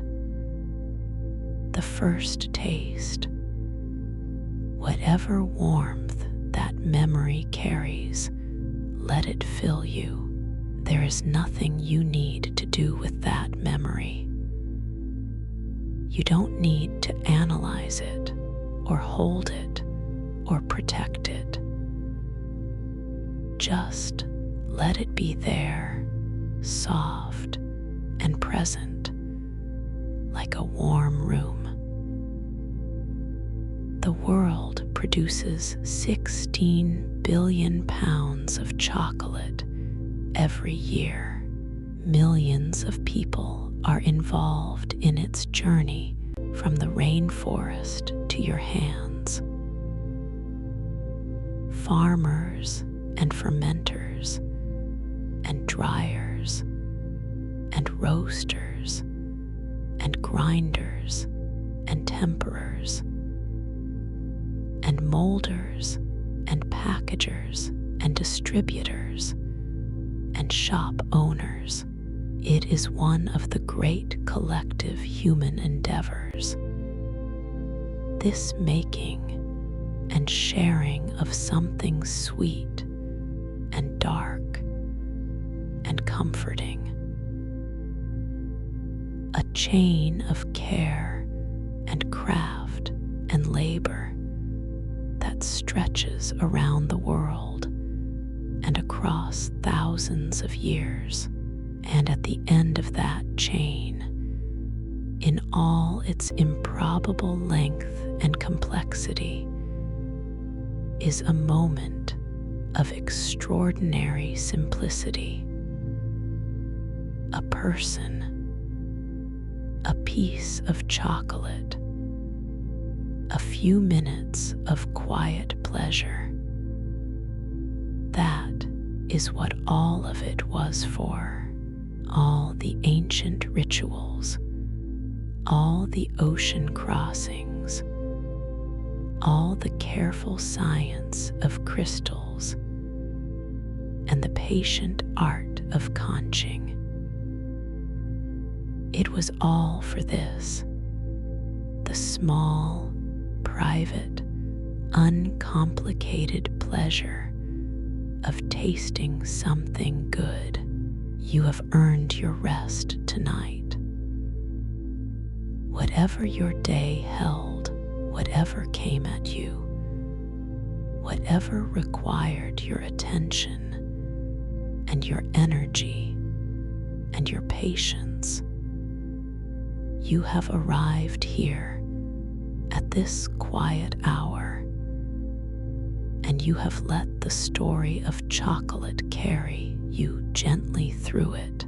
The cacao trees are growing in their warm, green forests right now. The pods are slowly swelling on their trunks. The midges are drifting in the warm air. Somewhere, a farmer is checking a fermentation pile.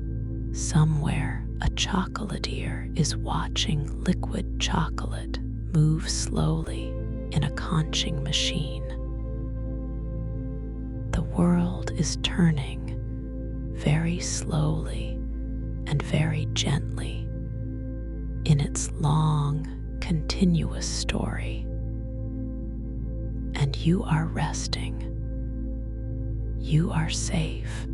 You are at the end of a long and gentle journey, and there is nothing left to do but let sleep take you slowly, gradually, without hurry, into the soft darkness that waits just beyond the edges of thought. The chocolate is still there if you want it. Soft, dark, warm, quietly perfect. Good night. In the soft, quiet spaces of the modern world, where people gather to breathe a little more slowly and to feel a little more deeply, cacao has begun to appear again as a gentle, heart-opening companion. What was once a sacred drink in the temples and homes of ancient Mesoamerica has found its way into yoga studios, meditation halls, retreat centers, and small living rooms where a few friends sit together in a circle on cushions on the floor barefoot, wrapped in blankets in the hush of evening.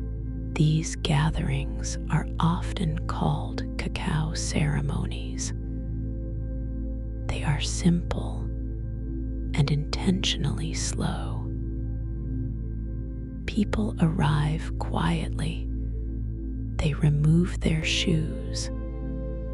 They settle themselves on soft mats or cushions. A facilitator speaks in a low, calm voice,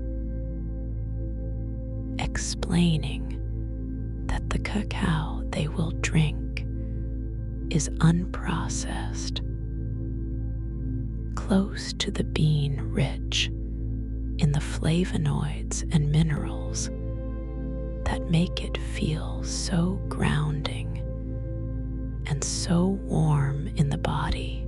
A cup is passed into each pair of hands.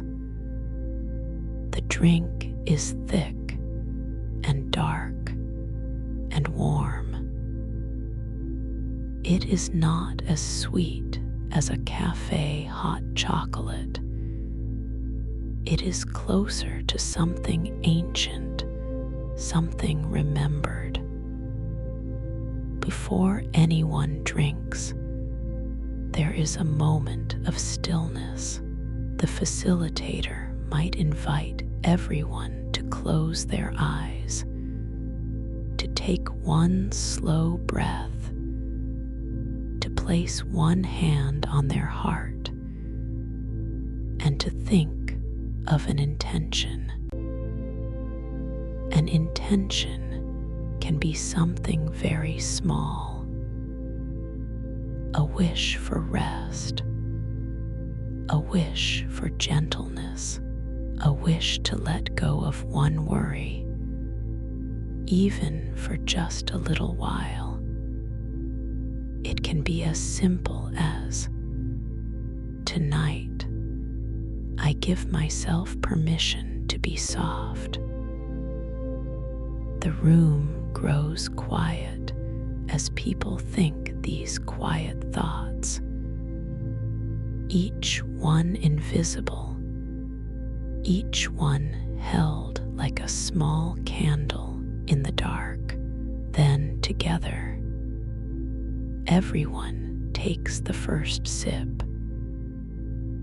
Ceremonial cacao is often minimally processed, it still holds much of its natural magnesium, which helps relax muscles and calm the nervous system. It still carries high levels of antioxidants, those plant flavonoids that support the heart and blood vessels and help the body feel just a little bit more at ease. The theobromine inside the cacao brings a gentle, sustained wakefulness, but not the sharpness of caffeine. It is a soft, focused kind of attention, the kind that can sit quietly with meditation or music without the need to move quickly. People sometimes describe cacao as heart-opening. Science can tell us some of what that might mean. Cacao can influence neurotransmitters like serotonin, helping lift mood, and soften emotional defenses, making it a little easier to feel what needs to be felt, to release what needs to be released. Studies show that chocolate can elevate feelings of well-being and even mild euphoria through its effects on the brain's opioid and dopamine systems. But beyond the chemistry, there is the simple feeling in the room, people sitting together, breathing together, tasting the same warm drink, letting their shoulders drop.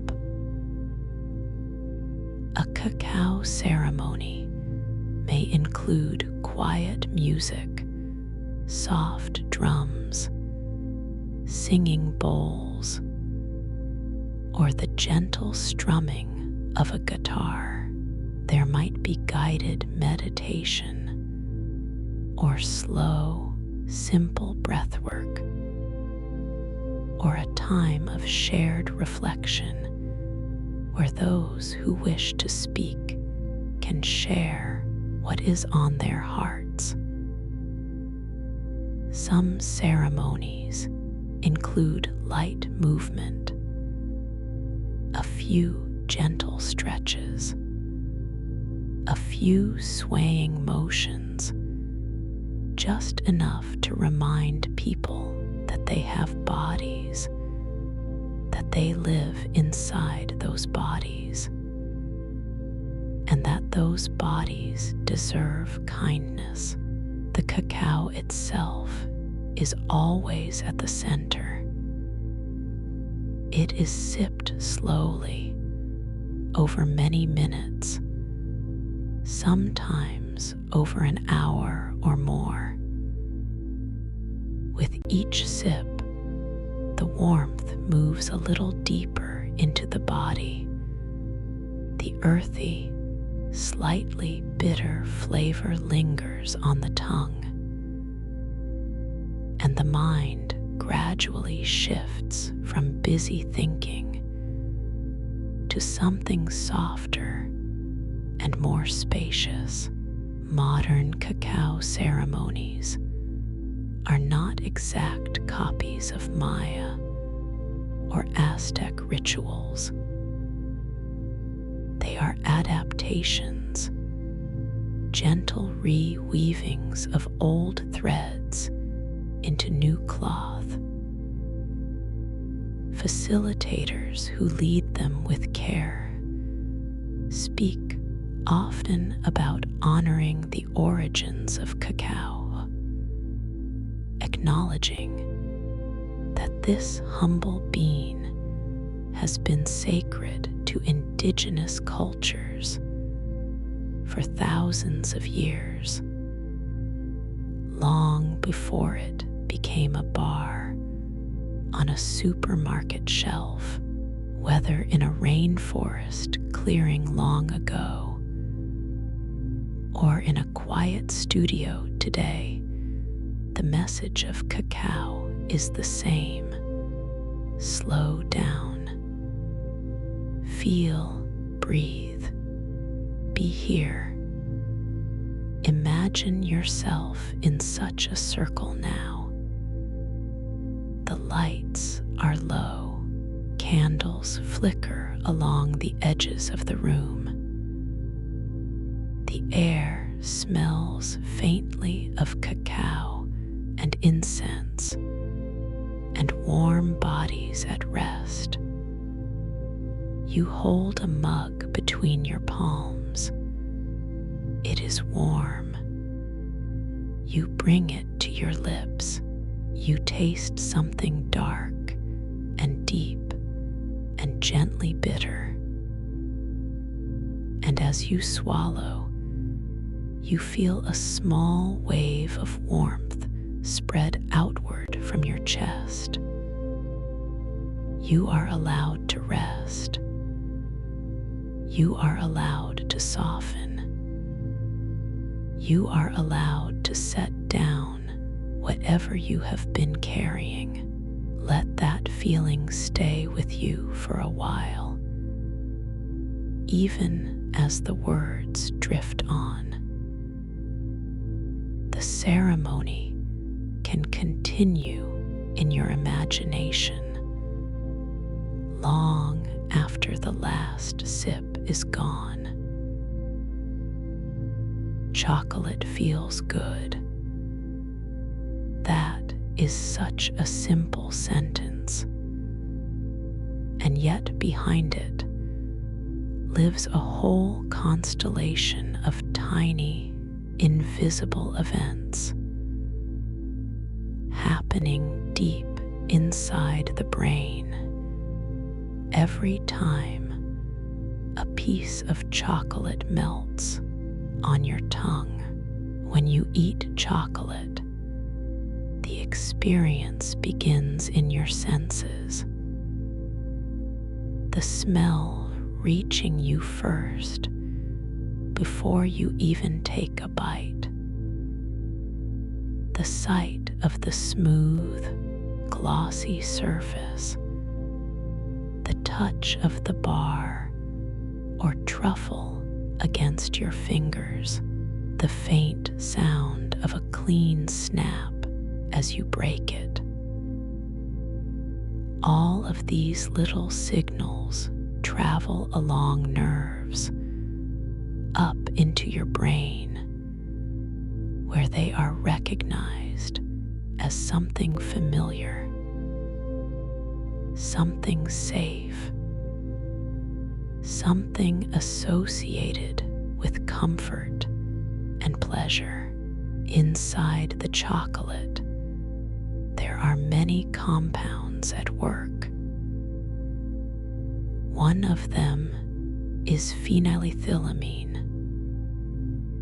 sometimes called the love chemical, which is also produced by the brain during moments of excitement and infatuation. Another is tryptophan, an amino acid that helps the brain produce serotonin, the neurotransmitter closely linked to mood, contentment, and the feeling that things are okay. When people eat chocolate, especially when they truly enjoy it, brain imaging studies and psychological tests show that positive feelings increase. Chocolate can activate both the dopamine and opioid systems in the brain. The same systems involved in reward, pleasure, and relief from stress. Self-report questionnaires in controlled studies show that simply tasting chocolate produces more positive mood responses than many other foods. Even before the sugar fully enters the bloodstream, endorphins, the body's own natural pain-relieving and pleasure-enhancing chemicals, also come into play.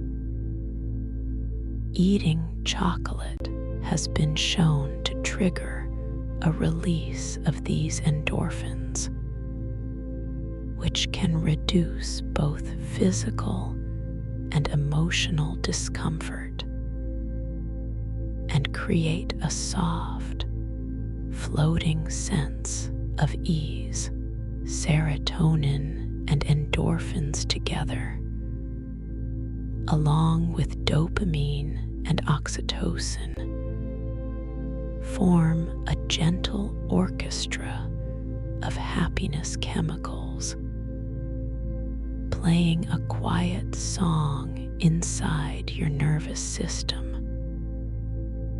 Of course, none of this is loud. It is not like flipping a switch. It is more like the slow brightening of a room as the sun rises, or the way warm water gradually relaxes your muscles in a bath. Minute by minute, molecule by molecule, the body moves from tension toward ease. For many people, the comfort of chocolate is also deeply psychological. It might be linked to childhood memories, to celebrations, to small kindnesses, to a grandparent's kitchen, to a favorite cafe. When you eat chocolate, you are not just tasting cocoa solids and sugar. You are tasting all those memories, all those moments when chocolate arrived alongside good news or gentle company or a quiet moment alone after a hard day. In this way, chocolate becomes a signal to the brain. It is safe to relax now. The shoulders lower a little. The jaw unclenches. The breath moves a fraction deeper into the lungs.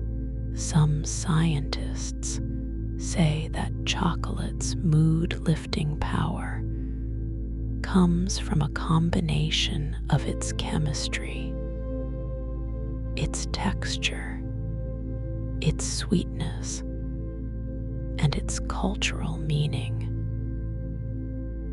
That no single factor explains it entirely, but for you, in this quiet moment, you don't need to separate those pieces. You can simply feel how the idea of chocolate makes your body soften, even without taking a bite. Imagine a piece now, not to crave it, not to reach for it, just to picture it. A small square of dark chocolate resting in the palm of your hand. room is quiet. There is no rush. You place it on your tongue and do nothing. You simply let it be there. Slowly, very slowly, it begins to melt. The edges soften. The flavors unfold. In a study of chocolate and mood, participants often report feelings like comforted, relaxed, happy, and satisfied after eating chocolate, more than with many other foods. Words that sound gentle, words that sound like the very edges of sleep. As you listen now, you might notice that your own body is responding to the idea of comfort. Perhaps your breathing has slowed a little. Perhaps your limbs feel heavier against the bed or the chair. This is your nervous system taking a small cue. This is a time of safety, a time of softness. Let it continue. Let the invisible chemistry do what it does best. Shift you slowly, almost imperceptibly, from alertness toward rest, from tightness toward ease, from wakefulness toward sleep. You do not need chocolate in your mouth to feel this. The imagination is powerful. The body remembers. It knows what comfort feels like. Let it remember now. Chocolate is not only a flavor, or a bar, or a drink. It is also a guest at celebrations, a quiet participant in rituals and festivals all around the world, always arriving in different forms, and yet always carrying the same gentle message. This moment matters. This moment is worth savoring. In Italy, in the Umbrian city of Perugia, there is a festival called Eurochocolate. For several days, the streets fill with the scent of cocoa and sugar. Stalls line the squares, offering everything from tiny pralines to giant chocolate sculptures. People stroll slowly, tasting small bites, talking with artisans, watching demonstrations where hot, liquid chocolate is poured and shaped into delicate forms. Even in the bustle of a festival, there is something unhurried about the way people move from stall to stall, as if the presence of chocolate invites a slower pace. In Latin America, where cacao has grown for thousands of years, some communities hold festivals that honor the plant itself. In parts of Mexico and Central America, local celebrations still include offerings of cacao beans or hot chocolate drinks in memory of the ways their ancestors used cacao in sacred ceremonies. At some events, people dress in traditional clothing, music plays, and chocolate drinks are prepared in large clay pots, whisked with wooden tools until they foam, just as they were in Maya and Aztec times. In Spain, there is a quieter tradition. After New Year's Eve celebrations, when the sky has been bright with fireworks and the streets have echoed with music and laughter, many people end the night or begin the morning with thick hot chocolate and churros. It is a comforting ritual. After all the noise and excitement, a simple plate of fried dough, dipped slowly into a cup of warm, dark chocolate, a way of landing softly in the first morning of a new year. In some countries, chocolate is tied to specific holidays of love and remembrance. On Valentine's Day, boxes of chocolate are exchanged as tokens of affection. On Mexico's Day of the Dead, chocolate can appear on altars as an offering to departed loved ones, a sign that sweetness still connects the living and the dead, that pleasure and love continue across time. Modern cacao ceremonies, the ones we visited in the earlier section, are another kind of chocolate tradition, blending ancient practices with contemporary wellness. They often emphasize themes of gratitude, harmony, and connection,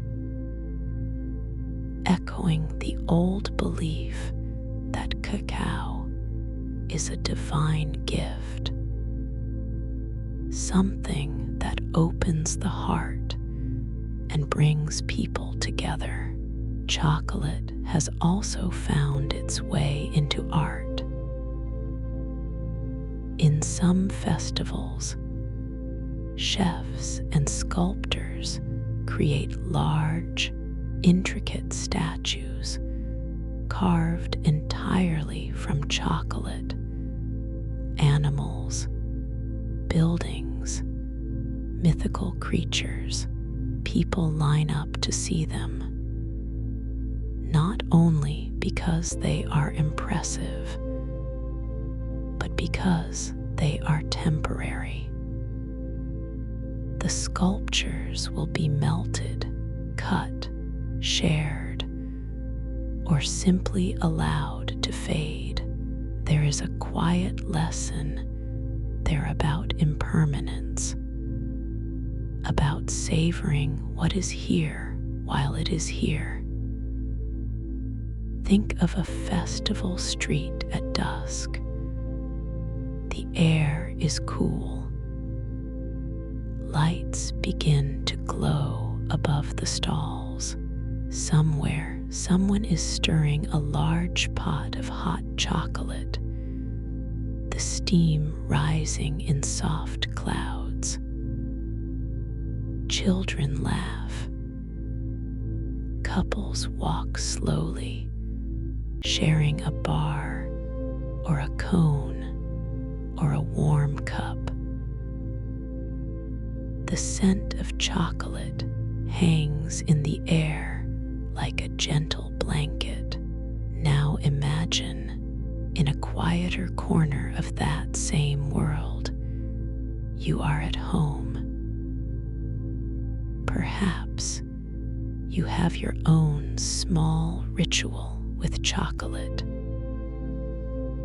Maybe it is a favorite mug, only used for hot cocoa on cold nights. Maybe it is a specific bar kept in a drawer, to be broken into squares only when the house is finally quiet. Maybe it is a shared dessert on a special evening, or a small piece after a long day eaten alone in the soft glow of the fridge light. These tiny rituals are like personal festivals. They mark the passage of time, they say. This moment matters.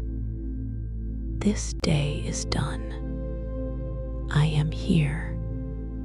I am alive. I am allowed to have something good.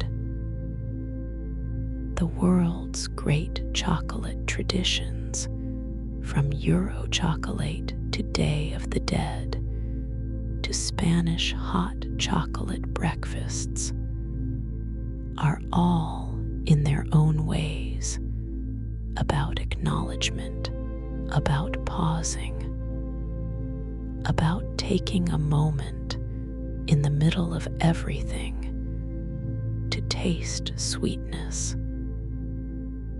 You can do the same right now, even without a festival, even without a bar in your hand. You can acknowledge that you have reached the end of this day, that you have done enough, that you deserve rest. Let that be your quiet chocolate ritual tonight. We often think of chocolate as a taste, or maybe as a smell. But if you listen closely, chocolate has its own small world of sounds, its own library of textures. And these, too, can be strangely soothing. There is first the rustle of the wrapper. Different chocolates make different sounds when you open them. A foil wrapper has a crisp, delicate crackle. A paper sleeve makes a soft, fibrous sigh. A box lid lifts with a gentle hush. A whisper of cardboard on cardboard before revealing rows of small, patient shapes. Then there is the sound of chocolate snapping, a well-tempered bar, full of those orderly form V crystals we talked about breaks, with a clear, clean click. Not loud, not harsh, just precise. The sound of structure giving way, of something orderly being shared. Some chocolatiers and sensory scientists use that snap as a sign of quality. They listen to it. They feel the vibration in their fingers. They know from experience that that a bar that snaps cleanly will usually melt beautifully, that the crystals inside are aligned, that the texture will be smooth, and even running a finger along the surface of a chocolate bar, you can feel the finish. Very smooth chocolate feels almost like glass under the skin. Sometimes there are patterns molded into the surface, lines, ridges, small logos, tiny details that give the fingertip just a little more to notice, a little more to trace. Imagine holding a square of chocolate between your thumb and forefinger.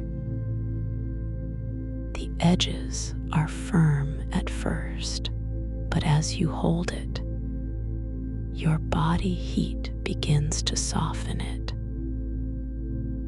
There is a tiny moment when you feel it give, just a little, the corners losing their sharpness, the grains of sugar and cocoa butter rearranging themselves, becoming less rigid, more fluid.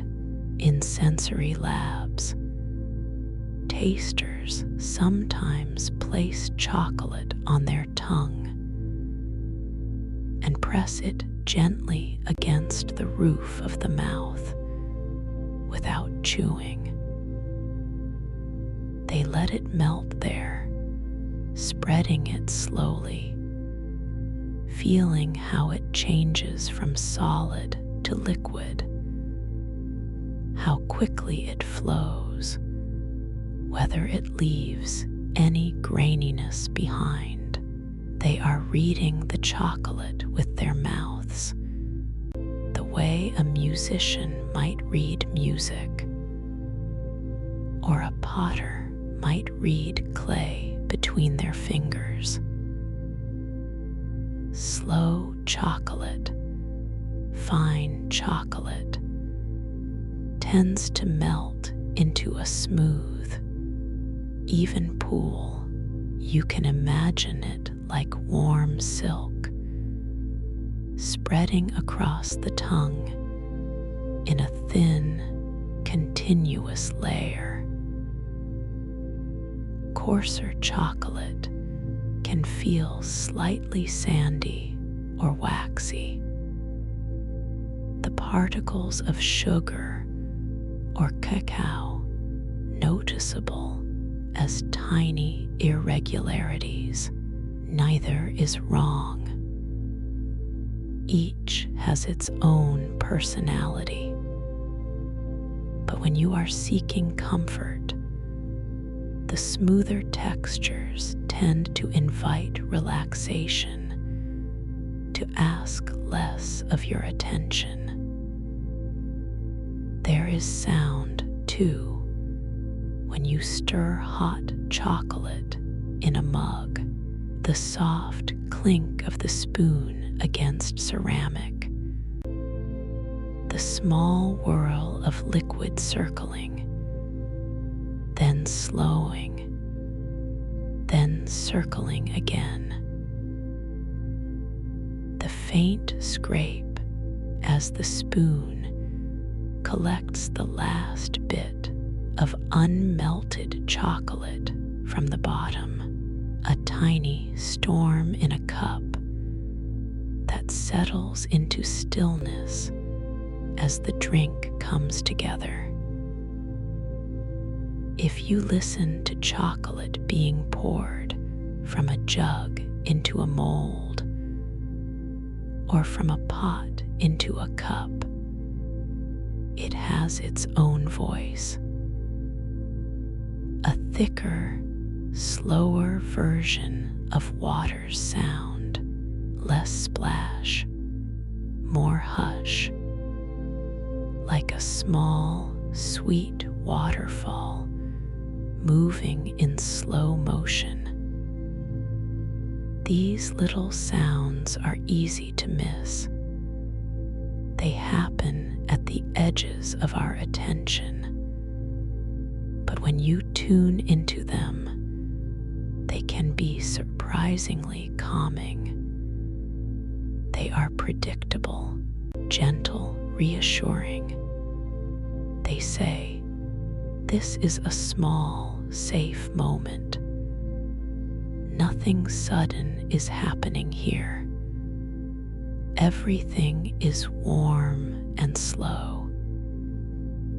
As you lie here now, you might imagine those sounds: the rustle of the wrapper, the clean snap, the soft clink of a spoon in a mug, the slow pour.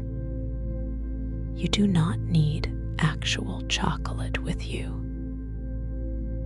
The mind is good at recreating familiar sensations. You might notice your body responding to these imagined sounds the way it would to the real ones. Muscles loosening, exhale lengthening, thoughts moving from sharp edges to softer curves. Texture and sound are like the quiet supporting characters in Chocolate's story. They may not be the main event, but without them, the experience would feel incomplete.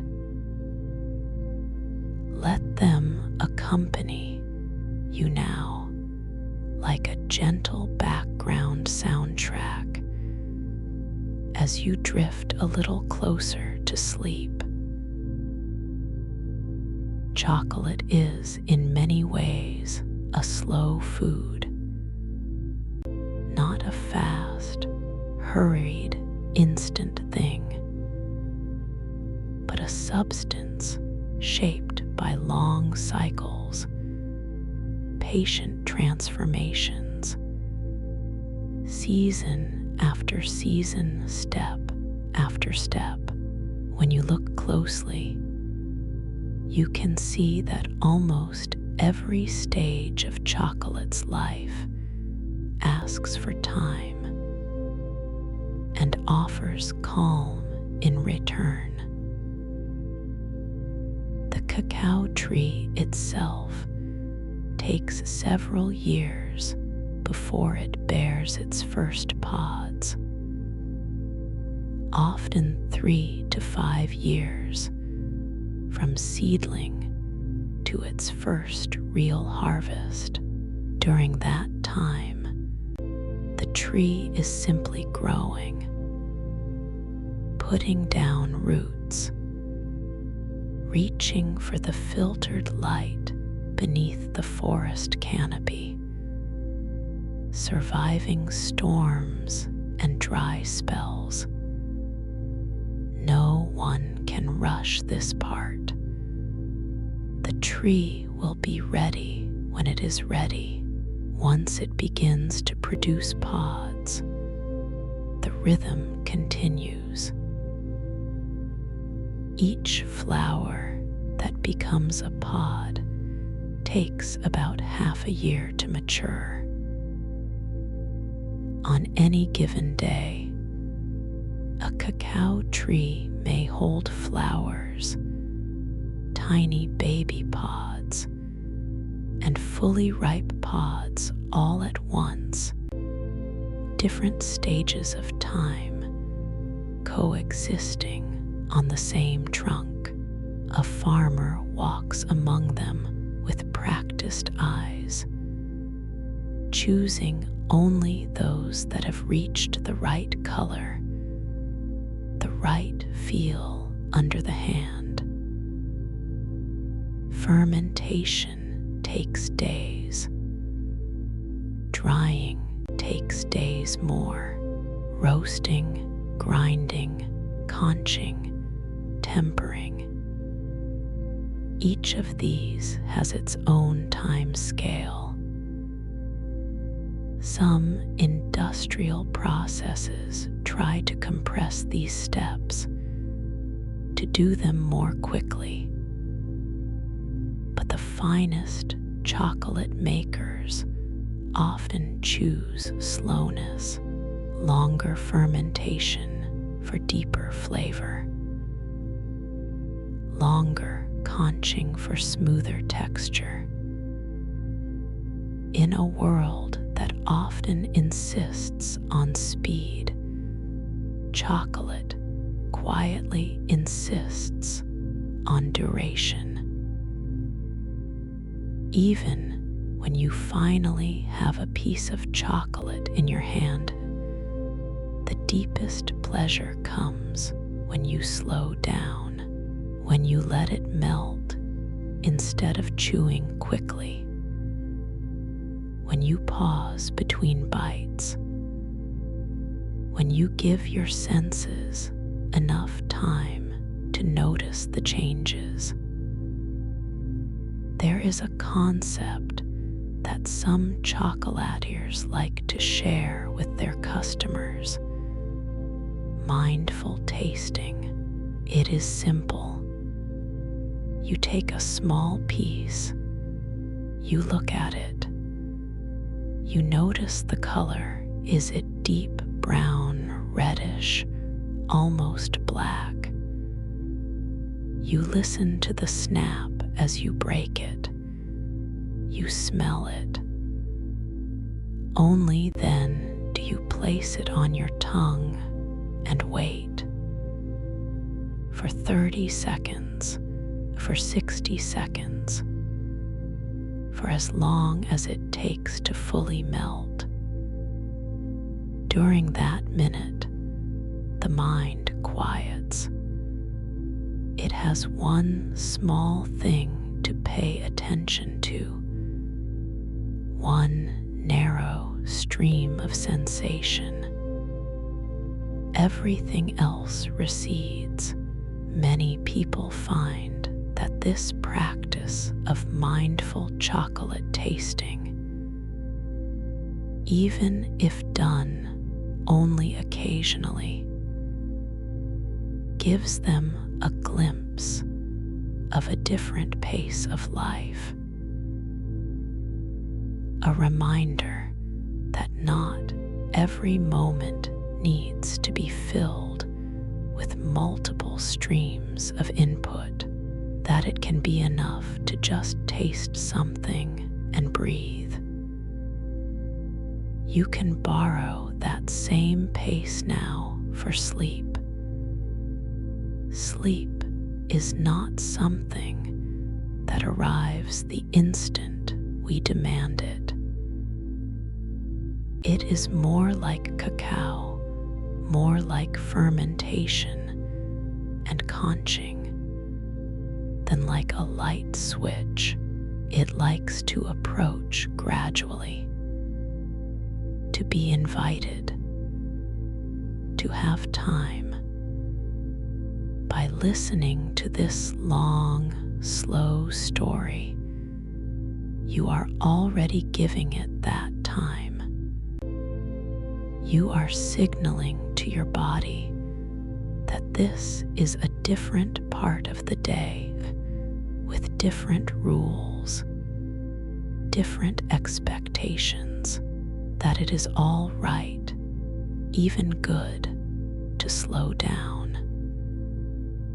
If some part of you is still restless, still wishing sleep would hurry, it might help to remember the cacao tree, how it stands in the humid air year after year, growing at its own speed, how it cannot be rushed, yet never fails to bear fruit in its season. You, too, have your own rhythms, your own pace. Tonight, that pace includes this: a long, gentle glide from waking into sleep. There is no need to be any faster than that. Here is a new bonus section, 18 you can place before your current dream ending section, which you'll now renumber as section 19. It's written to flow out of section 17's slow time of chocolate and ease listeners toward the final dream ending, bonus section 18. A world gently connected by chocolate, approximately 5 minutes, all through this long, slow journey. We have been following chocolate as it moved from tree to pod, from bean to barf, from ancient hands to modern kitchens. If you zoom out now, just a little, you can begin to see how many lives, how many quiet places are gently connected by this one simple thing. In one part of the world, a farmer steps out into the early morning light. The air is still cool. Mist hangs between the trunks of cacao trees. They walk slowly along familiar paths, past the same roots and stones they have seen for years, checking pods, one by one. Their hands know what to feel for the slight change in color. The heaviness that means the beans inside are ready. In another place, thousands of miles away, a ship is moving over the surface of the ocean. Deep in its hold, sacks of dried cacao beans are resting in the dark. Each sack holds hundreds of pods worth of beans, thousands of flowers worth of effort, years of a tree's patient growth. The ocean air is salty. Waves rock the vessel with a slow, steady rhythm. The beans inside do not know where they are going. They simply are. Somewhere else, in a small factory or workshop, a chocolate maker is roasting beans. The room smells warm and rich, full of the deep, complex aroma of cocoa shells cracking and nibs browning. The roaster turns, tumbles, sighs. The chocolate maker listens, watches, adjusts the temperature by a degree or two, lengthens or shortens the roast by a few minutes, knowing that these small choices will shape the flavor that someone far away will one day taste. Later in that same workshop, the grinder and conch are running. The liquid chocolate moves in slow waves, thick and glossy, like a dark, gentle river in a steel bed. Hours pass. The texture becomes smoother. The flavors soften and round. In the quiet of the night shift, a worker walks past and listens to the machine, the low, constant hum, like a lullaby made of metal and motion. In a different time, zone shelves are being stocked. A hand places bars of chocolate in neat rows. Another hand opens a box of truffles and sets it in a glass case under a soft light. Somewhere, a cafe worker is whisking hot chocolate in a pitcher, creating foam on the surface, pouring it into a waiting cup. And in yet another place, perhaps in your own town, someone is coming home at the end of a long day. They put down their bag. They take off their shoes. They reach into a cupboard or a drawer, and there it is. A bar, a tin of cocoa, a small, carefully saved piece of something dark and sweet. They may not think of the tree, or the farmer, or the ship, or the roaster, or the person who set the bar on the shelf. But in that small moment, they are quietly linked to all of them.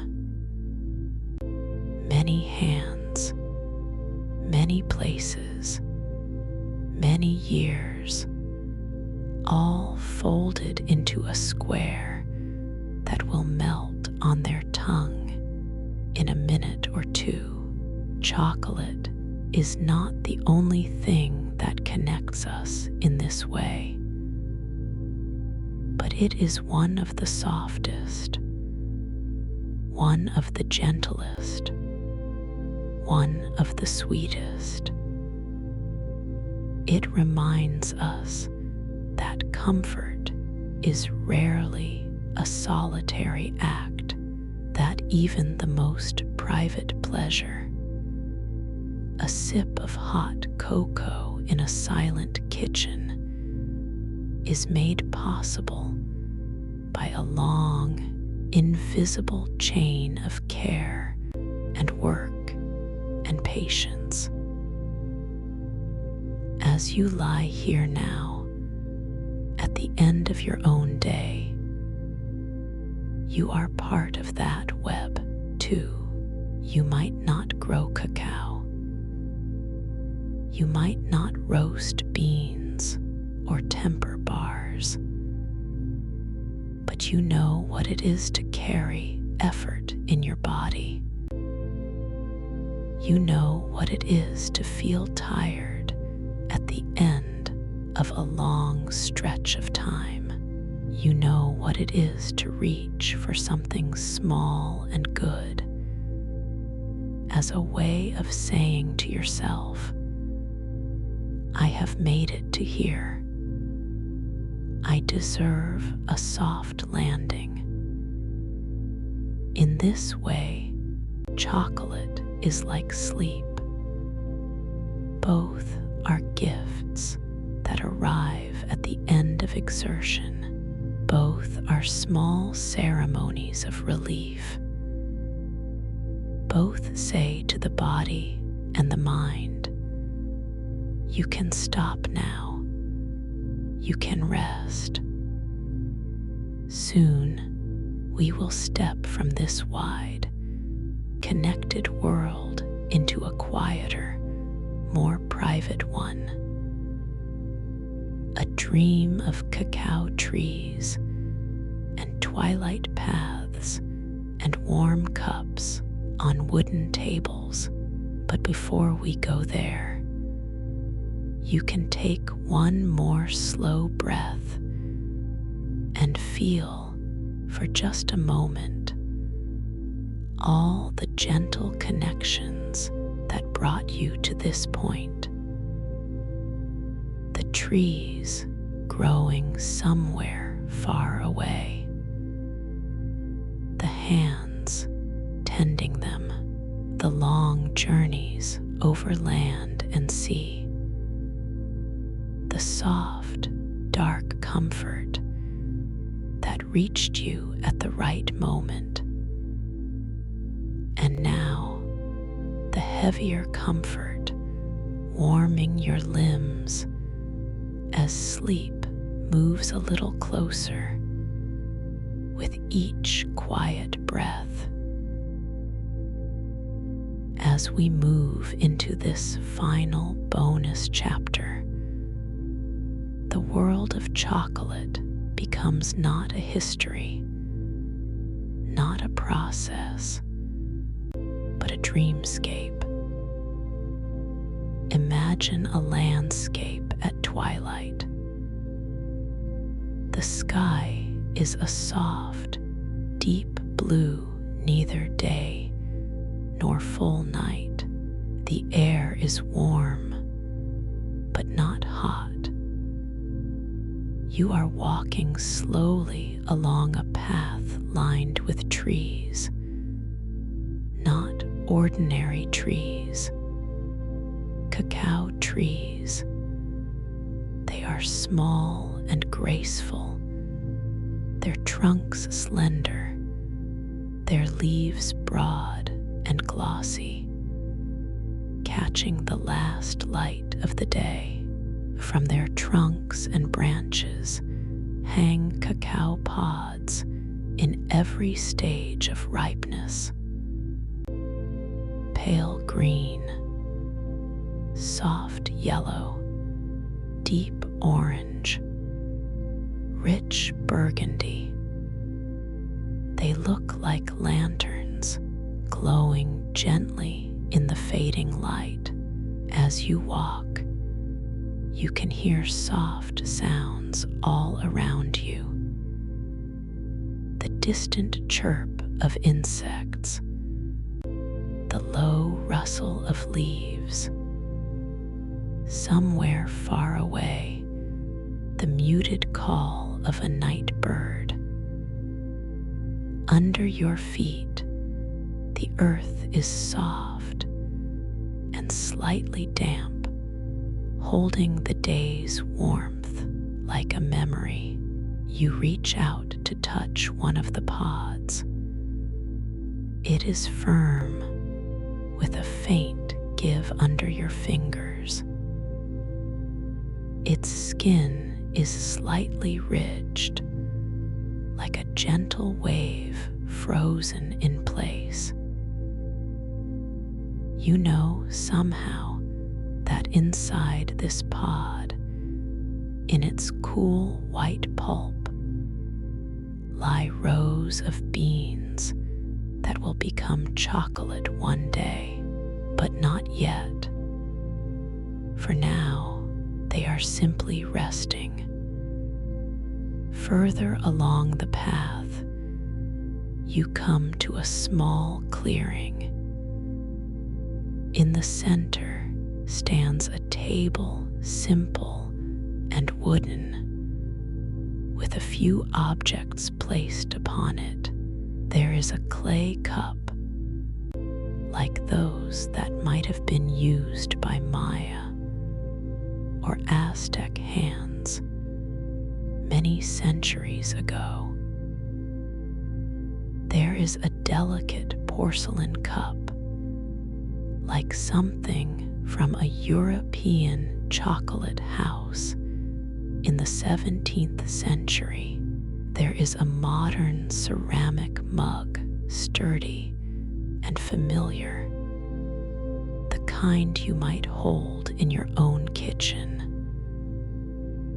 And there, on a small plate, lies a single square of dark chocolate, shining softly in the twilight. In this dream, time is kind. You can choose any of these or all of them. Perhaps you begin with the clay cup. You lift it. It is warm. The liquid inside is dark and slightly thick.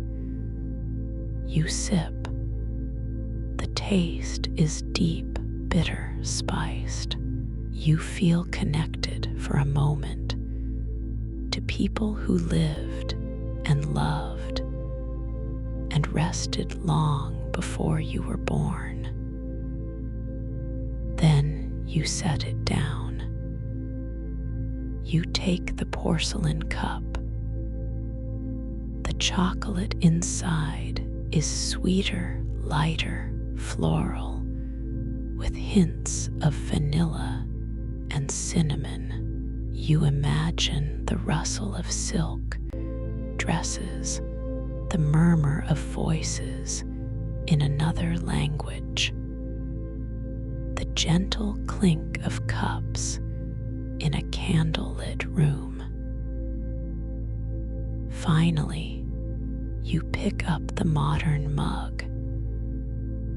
It feels like home. The drink inside is exactly how you like it, whatever that means to you. Perhaps it is rich and dark. Perhaps it is milky and sweet. Perhaps it has a pinch of salt or a dusting of cocoa on top.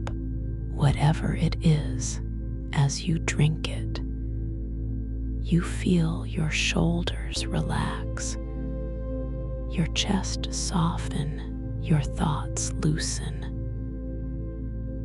The square of chocolate waits quietly on the plate. When you are ready, you take it between your fingers and place it on your tongue. You close your eyes. The twilight deepens. The first stars appear above the cacao canopy. The air grows a little cooler, just enough to make the warmth in your chest feel even more comforting. As the chocolate melts, you feel yourself melting too, edges softening, thoughts slowing. The sense of being separate from everything around you begins to thin, to dissolve, until it feels as though you are simply part of this gentle grove, another living thing in a landscape of leaves and pods and soft earth. Somewhere very far away, numbers exist. Clocks tick. Emails arrive. Doors open and close. But here, in this chocolate dream, there is only breath. Inhale. Exhale. The distant whisper of leaves. The slow, steady beat of your own heart. You may not even hear these words much longer. They can become like background music, or like wind in the trees, pleasant, but no longer important.